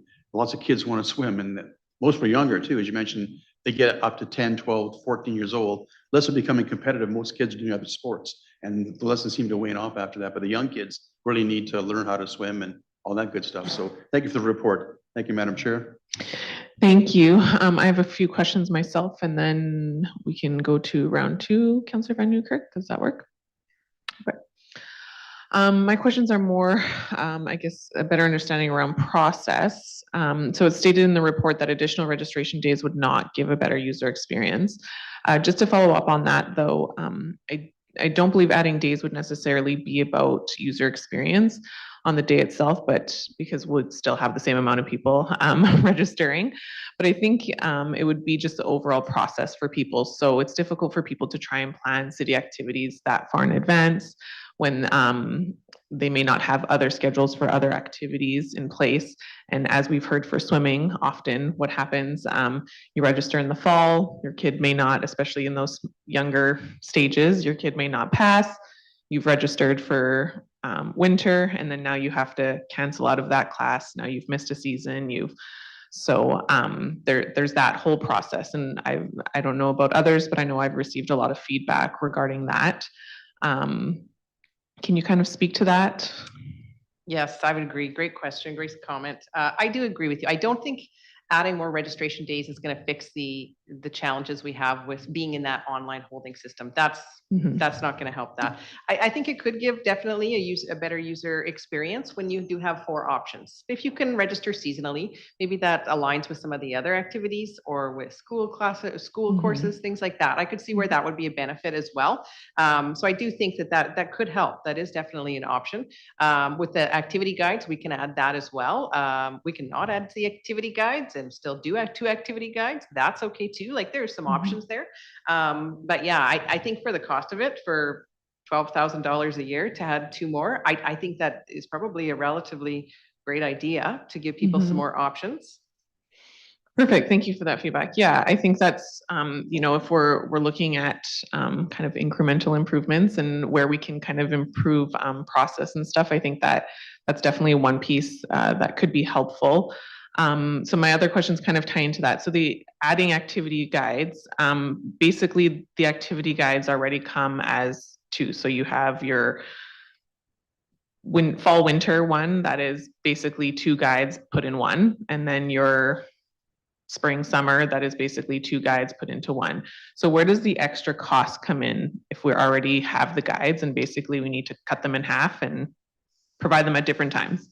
The cost comes with just publishing a separate one. So I guess in my report, I was thinking we would have a spring guide, a summer guide, a fall guide, a winter guide. They would just be distributed different times of the year or published different times of the year. So that's when, right now it's costing approximately $4,000 a guide to be able to publish that and then to maintain it. Because as you know, as soon as you put something in print, something changes or something cancels, and then all of that work, that maintaining work needs to be done for the life of that activity guide, that's 6 months. So when it comes to that cost, is just producing another activity guide. So you're correct in saying that it's already there. You kind of cut it in half. I think there would still be probably some production cost to either make it a new guide, or we could just leave it as is. And there's a fall and winter guide. It doesn't mean that changes swimming lesson registration. That can still be separate. And then you could almost, I wonder, like, if it's an option, if you could just add a page saying the registration date for fall would be this day for, Yes. Okay, perfect, thank you. And then, so in regards to that and going back to my first one of you then have to potentially cancel your lessons, how do we contact people? And I think we heard a little bit about this during the service experience presentation, but how do we contact people to once, from the wait list? So if a kid drops out or if they don't make it and they have to cancel their lesson, how do we try and fill those classes up? Kind of what's the process through that? Yes, to chair.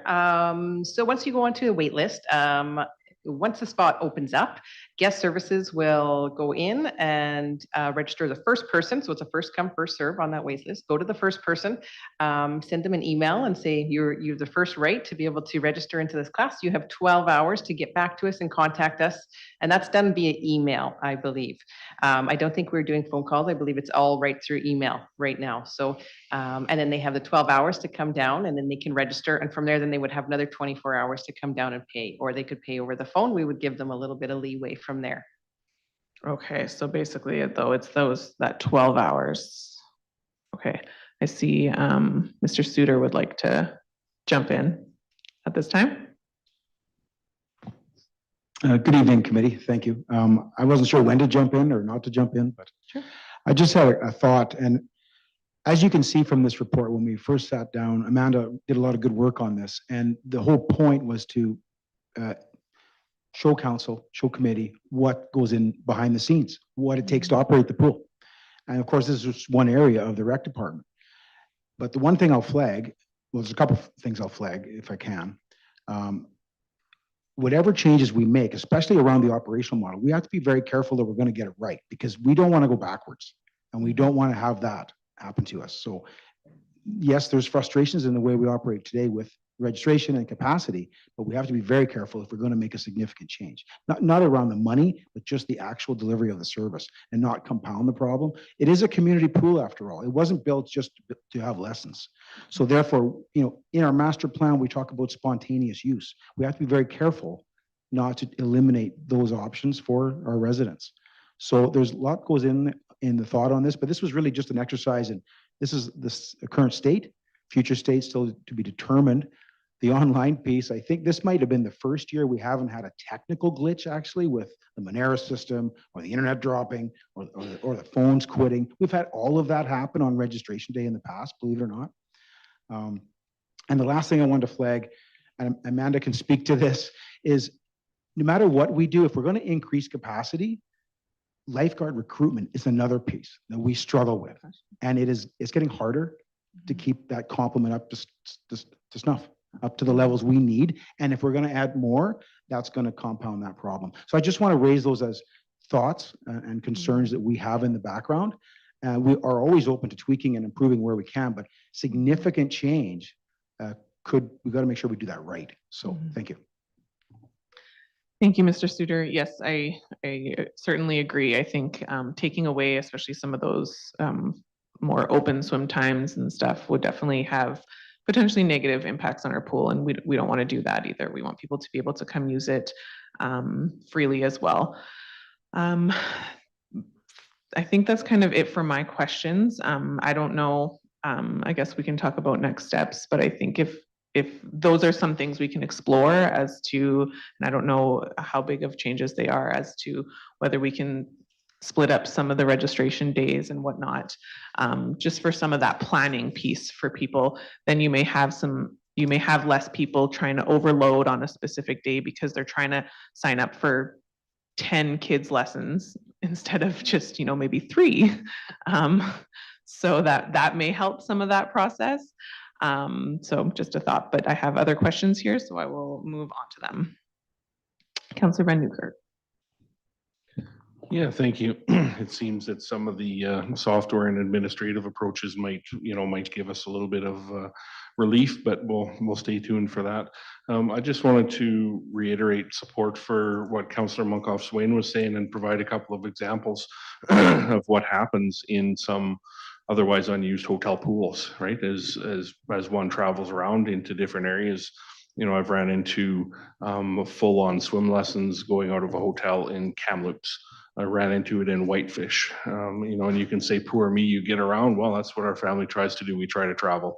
Run into it in Moose Jaw, ran into it in Saskatoon, ran into it in Medicine Hat. Like literally the hotel pools are being used, and there's a whole kind of underground economy of swimming lessons that occurs in a planned way, right? People are taking otherwise unused pools or unutilized pools, because when our hotel pool is busy, weekends and evenings, right? And so during the day, even the most simple of pool has wet water and off you go, right? So, but also to Ms. Niesing's point is that, that business opportunity for, anyone who's looking to invest needs to be identified up front and planned for in a serious way if they're going to capitalize on that, because you could miss that opportunity in a quick hurry. So anyways, thanks to Councillor Munkoff-Swain for bringing forward, this data as an opportunity and as something for administration to think about on the economic development front, because it truly is. So thank you. Thank you. So we have 2 more questions, Councillor Talabas and Penrod, and I think we've kind of narrowed down on the fact that there's limited amount of what we can do. So hopefully our questions are pertaining to something we can kind of move forward on. Thank you. Councillor Talabas. Perfect, thank you. I guess everyone's kind of said this, it's a double-edged sword. So it's either you're taking away from one group to give to another. So completely understand that you're going to have frustrated groups either which way you go. I just have a quick question in terms of registrants. Just looking at this quickly, about 20% of registrants are non-resident registrants. Is there any way to further increase so right now we have the 2-day prior to non-residents, our residents can register. Is there any way to potentially look at increasing that so that our city, our community, our residents have the opportunity to have maybe a little bit longer time frame to access some of these lessons before some of the non-residents? Because yeah, 20% is a significant amount. It's showing here 1237 registrations from other communities. Through the chair to Councillor Talabas, absolutely, we can look at any of those options. We chose this model because 2 days seem to be pretty reasonable to allow the residents to be able to register for. What we are finding is typically that first 3 hours is really, really busy. The demand is massive. Usually by the end of that day, the demand is a lot lower from our residents. Then we go into the second day of resident registration, and by then we're catching up to all the locals whether they've come in on phone calls or emails or anyone that needs assistance. Usually by the end of that second day, we've played catch up and we've been able to accommodate as many of those people as we can and got back into them. So up until now, I don't know if there's a need for that, but we can certainly look at extended that as much as we want to. Perfect. Yeah, thank you. I just know through all the sports that I've participated in, there are some latecomers that forget to come to the show right on time. So just thinking of ways maybe we could benefit our community before others, and potentially that could be one. Thank you, Councillor, and Councillor Penrod. Thank you, Madam Chair. So I just wanted to take the opportunity to respond to one particular phrase that caught my attention. Under other possibilities on page 5, I believe. So the implementing a maximum number of swim lessons each individual can take per session or per year. Thank you, Mr. Suter, for mentioning the rec master plan and some of the priorities and ethics there around the value that we have as a community to provide places for spontaneous recreation and spontaneous play. I wonder if there's further to that a policy or an ethic that we have administratively that sort of helps us to navigate as we're making these decisions on scarce resources between that public good. So we have this thing that every resident of Beaumont is part owner in and should have some kind of access to, against we don't have enough time for swimming lessons, so that scarcity piece there, right? And some people that maybe have enough motivation to do it that they would be willing to pay more for that opportunity. So that's kind of the first question is how do we navigate that kind of ethical question? Do you want to take a stab at that before? To the chair, to Councillor Penrod, that is a wonderful question. I don't know if I have an answer for you.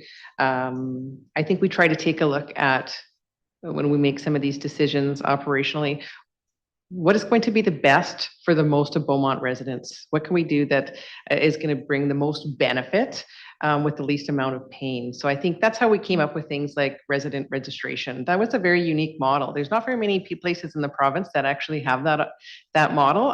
Typically, most people have a membership registration model so that your members of your recreation center get that first kick at registering for swimming lessons. So we went through the opposite. It was very hard. It was very challenging. It was a lot of work. And for the team that worked on that, it was difficult. They were very angry with me for a long time as we tried to push this through. It was a big challenge, but to us that was the most important thing. That was going to be the best benefit for Beaumont. So I would say we don't have a strong metrics to say this is what we do and this is how we do it. I think that's typically how we look at some of these decisions. Yeah, thank you. So, if we, ethical considerations aside, not really aside, but you start with those because I think you don't want to end up in a place where we're just treating the pool as a commodity and selling swimming lessons to the highest bidder because we're all part owners in this thing, right? And so we have sort of this obligation to provide a minimum standard of access to folks. But within the guidelines that we've established, I'm increasingly fascinated by the idea of Beaumont really carving out this reputation of being a sandbox community where we can try new things and see what they work. And I think you may have stumbled on, maybe it's not a stumble, but this idea of a maximum number of swim lessons. I'm not sure if it's a max or a guaranteed minimum access that every resident has, but I wonder if there's not an opportunity there to beg, borrow, and steal from other industries and maybe look at some dynamic pricing options where every resident I'm not trying to solve this on a back of a napkin, but I just want to encourage you. I think there's the kernels of a really interesting potential partial solution here anyway. And I would be interested to hear more back on it, including aspects of dynamic pricing and maybe even giving people who are part owners in this resource the opportunity to kind of cap and trade a little bit, if everybody's guaranteed a certain amount of access, but I'm willing as a resident to give up some of my access so other folks that want it more can have it. Maybe there's a benefit to me for doing that. Thank you. Councillor Monkoff Swain and Councillor Barnhart, are we? Okay, Councillor Barnhart, then I have a recommendation to put forward and we can look at wrapping this up. Here we go. Thank you. Thank you, Shane. Just listening, taking it all in, because I'm not currently a user of the swimming pool, but I certainly have heard lots of strong opinions about how important it is. And I think Councillor Penrod has said it very well. All of our residents want to have access, and as soon as we start changing that proportion, somebody gets upset about that. So I heard loud and clear that incremental change is probably the best way to go, rather than full-scale change at this point.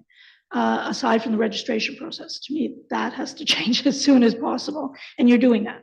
So I'm satisfied that we're moving in the right direction. I don't think we should change too much the swimming lessons, except maybe money would fall from the sky and we could build another pool. But you know, that's the only other option I can think of there.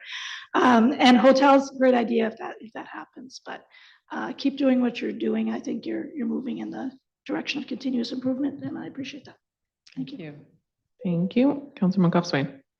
Just very briefly, because I think you're ready to move a motion, just for awareness for those new and listening, you know, about Beaumont first and all that sort of stuff. Like just to flag that the county did chip in a significant amount for the capital extension of the pool, and as well do provide OPEX dollars. So, you know, I also have residents who come up and say, well, how can we let these other people? Well, the county does chip in operational dollars as well. So just putting a plug in for our friends outside of our borders here, but I'll leave it there because I know you want to make a motion. Thanks.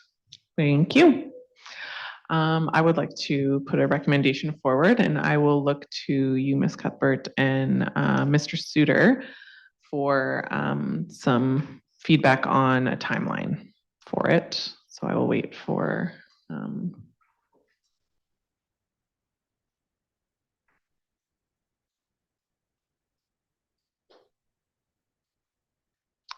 so I would recommend that by the end of April 2024, administration provide a report on the approach, implications, and cost of adding additional registration days for the city's programs as set out in the city's activity guide to improve the online registration process.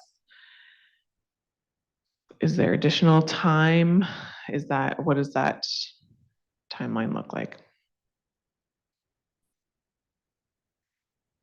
I think the timeline is reasonable. I'm trying to understand the last part of the line with the activity guide. Sorry, I just didn't, I wanted to be inclusive of the whole activity guide and not just specifically swim lessons, because I think it encompasses it all. Because they're registering for multiple lessons, multiple activities, multiple things.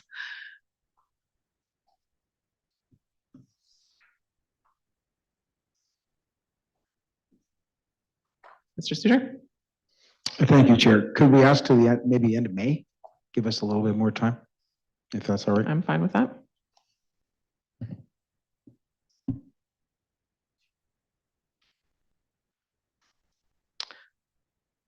Councillor Monkoff Swain. Yeah, so I certainly support what's there. I just want to check in with the administration. There's a lot of good discussion, a lot of good comments from everyone up here tonight. That seems very narrow, which is fine.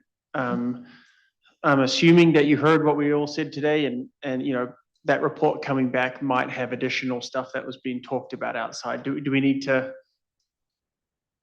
And like, I'm not saying that we're, because if we're not directing you to do anything, you're not going to bring it back. But you know, you heard some ideas here.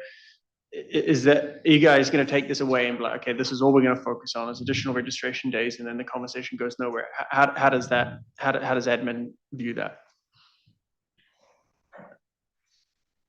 Mr. Suter, go ahead. Oh, Mr. Suter. Thank you.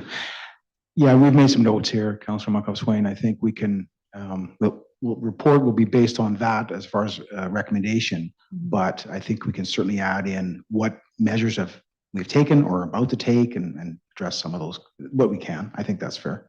Yeah, I don't want to rework the motion. I just want to make sure that all the good discussion is not lost. And I know it's not on you, but sometimes if we don't give the clear direction and we were expecting this. So basically all we're going to get out of this is those 4 days or the 4 options. So that's fine with me.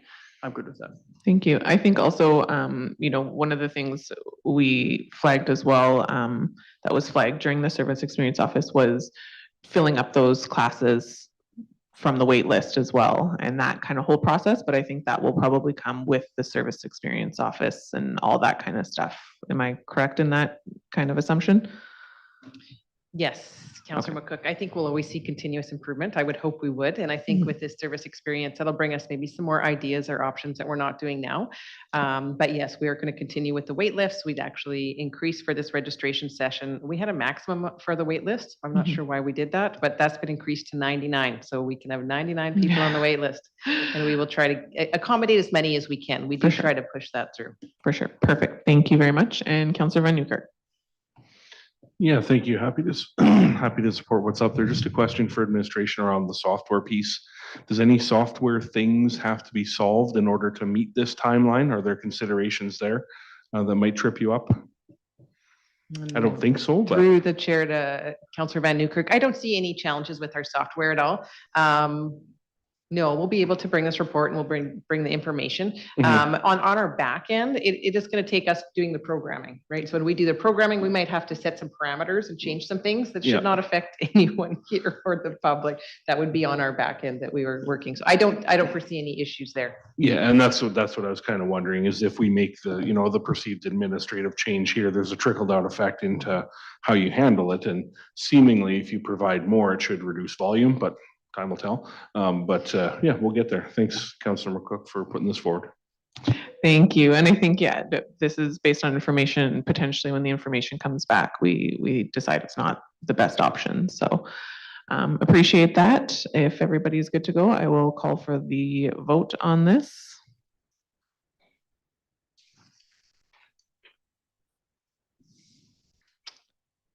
And that passes unanimously. Thank you very much, Ms. Cuthbert. That was a great presentation with lots of good information and discussion. All right, moving on. Last but not least, everyone's favorite topic. Our land use bylaw, our zoning blueprint, 2023 monitoring report.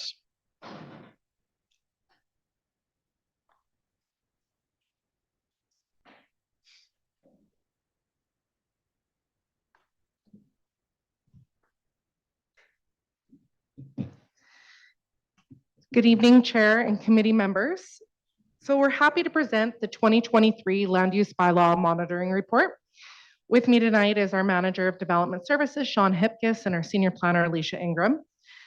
As you see in the report, Beaumont continues to be a community of choice for development, and demand for new residential and commercial development has been very high over 2023, building off of previous record high numbers in 2022 and before that. This was our busiest number for total permits in the past 20 years. Housing permits are up, commercial-based buildings are up, as you know, that will lead to more registrations and swimming lessons. New lots are being brought to the market with more subdivisions moving through to endorsement and their lot registration phase. It's been brought up twice today. I've got to bring it up again. The items included in the monitoring report were determined as part of the land use bylaw approval process. More KPIs and metrics for success across the end-to-end development process are being developed as part of the service review implementation project. An update of that project will be provided to Council in May. So this one's just focusing on some of those goals that we're highlighting the land use bylaw success specifically, and I'll turn it over to Alicia and Sean.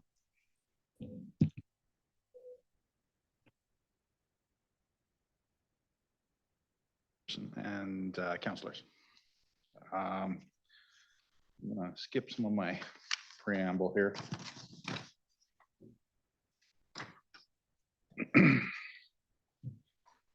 So the report for you here today has the following notable changes from 2022 to 2023. There's a 14% increase in development and building permit applications, which this year we were running at about 840 versus 739 from last year. a 6% increase in construction value, which is we went from 140 million to 149 million. 13% increase in complex and commercial applications from 8 to 9, with a five extra carryover of complex commercial permits from last year. I'd just like to note real quick that commercial permits and your more complex permits out there take up a lot more time for processing, and we are seeing an accelerated growth.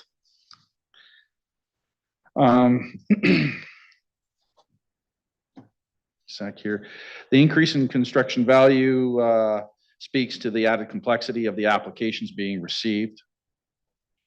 Complex commercial permits take in a substantial amount of resources to process, and they require analysis of more regulations and policies. These can be things like your BUD, your Beaumont Urban Design Guidelines, and of course, area structure plans and redevelopment plans, and so on and so forth, which guide us in our decision-making process.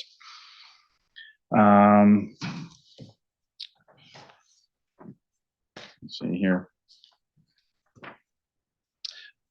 I'd like to just touch base just real quick when looking at the report, just some quick notices. Received to decision is more like a cradle to grave. And then deemed complete to decision is from the point where all of the information has been evaluated and is considered complete for review from a development planner, so that a development planner then can review the full application and then provide a notice of decision, or whether it's accepted, approved, or denied based on all the accurate information. So there are two different types of measurements that you see when looking at the data here today. On that piece. One sec. So as you can see from the deemed complete to decision, there was an increase from 8 days to 9 days for signs, with new homes increasing from 6 to 7 days. Commercial tenant improvements decreasing from 8 days to 6 days, and residential improvements decreasing from 3 days to 1 day, as well as subdivisions increased from 64 days to 90 days. Throughout 2023, the development staff encountered a notable rise in the volume of permit applications. The surge in demand has posed challenges for processing times given the existing staff levels, resulting in extended timeframes from the submission of a permit to its payment. The figures in the report outlined the average processing timelines from the moment of the permit is received in the development email box to final decision.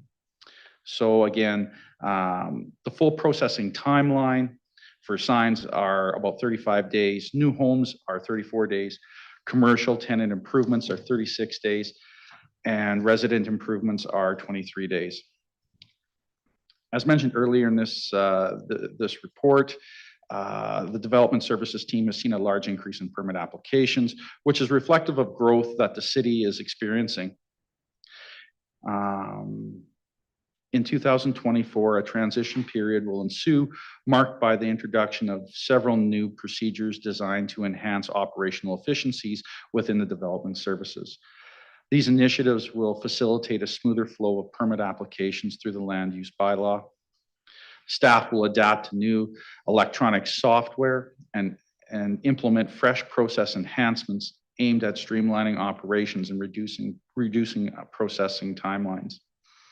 Forthcoming amendments to the LUB will target redundancies such as variances, appeal processes, which were previously impeded permit processing.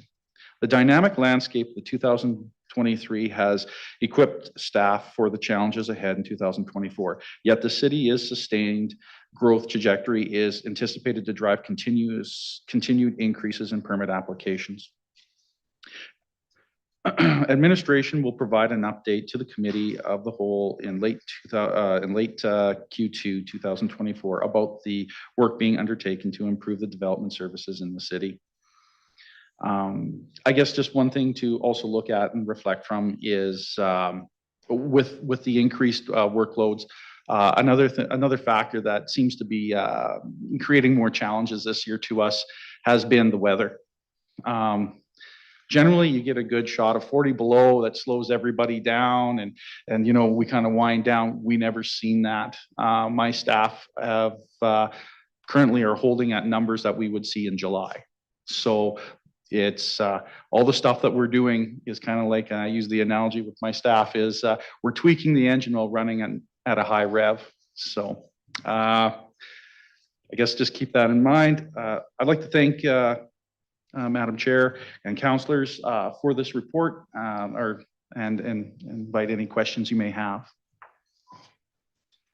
Thank you very much for the report. Land use bylaw is always a hot topic, and we're clearly growing at unprecedented speed. We were all aware, but like our rec numbers, we see it here in the number of applications you guys are processing, and it's clearly been a lot of work, and all our city departments are quite busy, but your department definitely goes at a whole other rate. We appreciate all the work that you guys do for sure. I will turn it open for questions if anyone has any questions. I have a quick one. The report states that the target for issuing permits is 3 days from receipt of completive application. Is this our goal, or is that kind of like an industry standard? Madam Chair, it is, thank you for the question. It is what was set out by targets originally when measuring the land use bylaw. So they're held at that timeline because somewhere along the way we want to try and hit that target once we get up and running at full speed. Okay, perfect. Thank you. I don't see anyone with any questions. So it looks like, oh, Councillor Van Newkirk. Just a reminder as well, this is just a monitoring report, and to Mr. Hibkis's point, we will get a more detailed report on what they're doing exactly come Q2. So, Councillor Van Newkirk. Yeah, thank you. Great report. Love to see the numbers and the fact that we can, look forwards and look backwards at these groups of numbers into the future. Let me know if this question is for now or for the next report, but are we starting to see a greater diversity in residential housing types coming through in these numbers of permits? And where I'm coming from is, we did a UDI tour of different communities in Edmonton, and we saw quite a few different multifamily types and different types of even single family dwellings that aren't produced in Beaumont right now. Are we starting to see some applications that are going to add some diversity of housing type in Beaumont? Yes, through to the chair, to Councillor Van Newkirk, sorry. Thank you. I think the coolest one that I'm seeing so far is a bungalow style coming up, which seems to be a rare thing, and it seems to be coming in through the Sterling side. Over in Larev.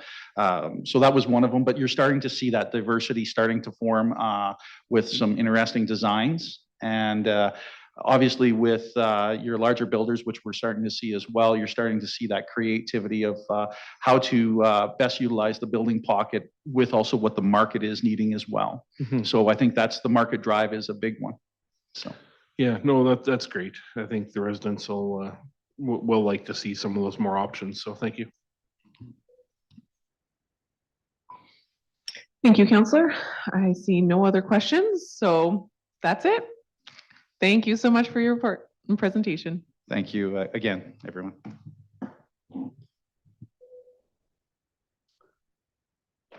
Okay, moving on to the next piece. Number 6, councillor inquiries. Are there any inquiries that I'm not aware of? Anyone?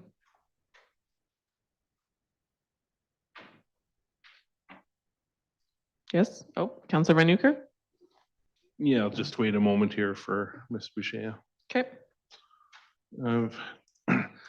So the councillor inquiry that I bring forward is regarding water usage for the spray park. Please provide available information on water usage in liters for operating the city's spray park, including a breakdown of full and part day water usage or other typically used metrics, and contextual information to explain what percentage of the city's water reservoir capacity is required for the spray park. Thank you.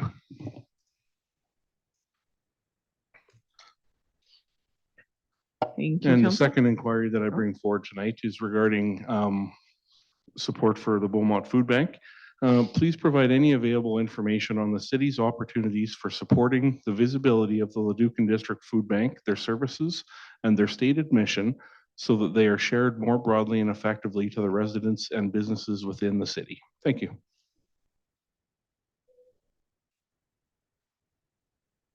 Thank you, Councillor.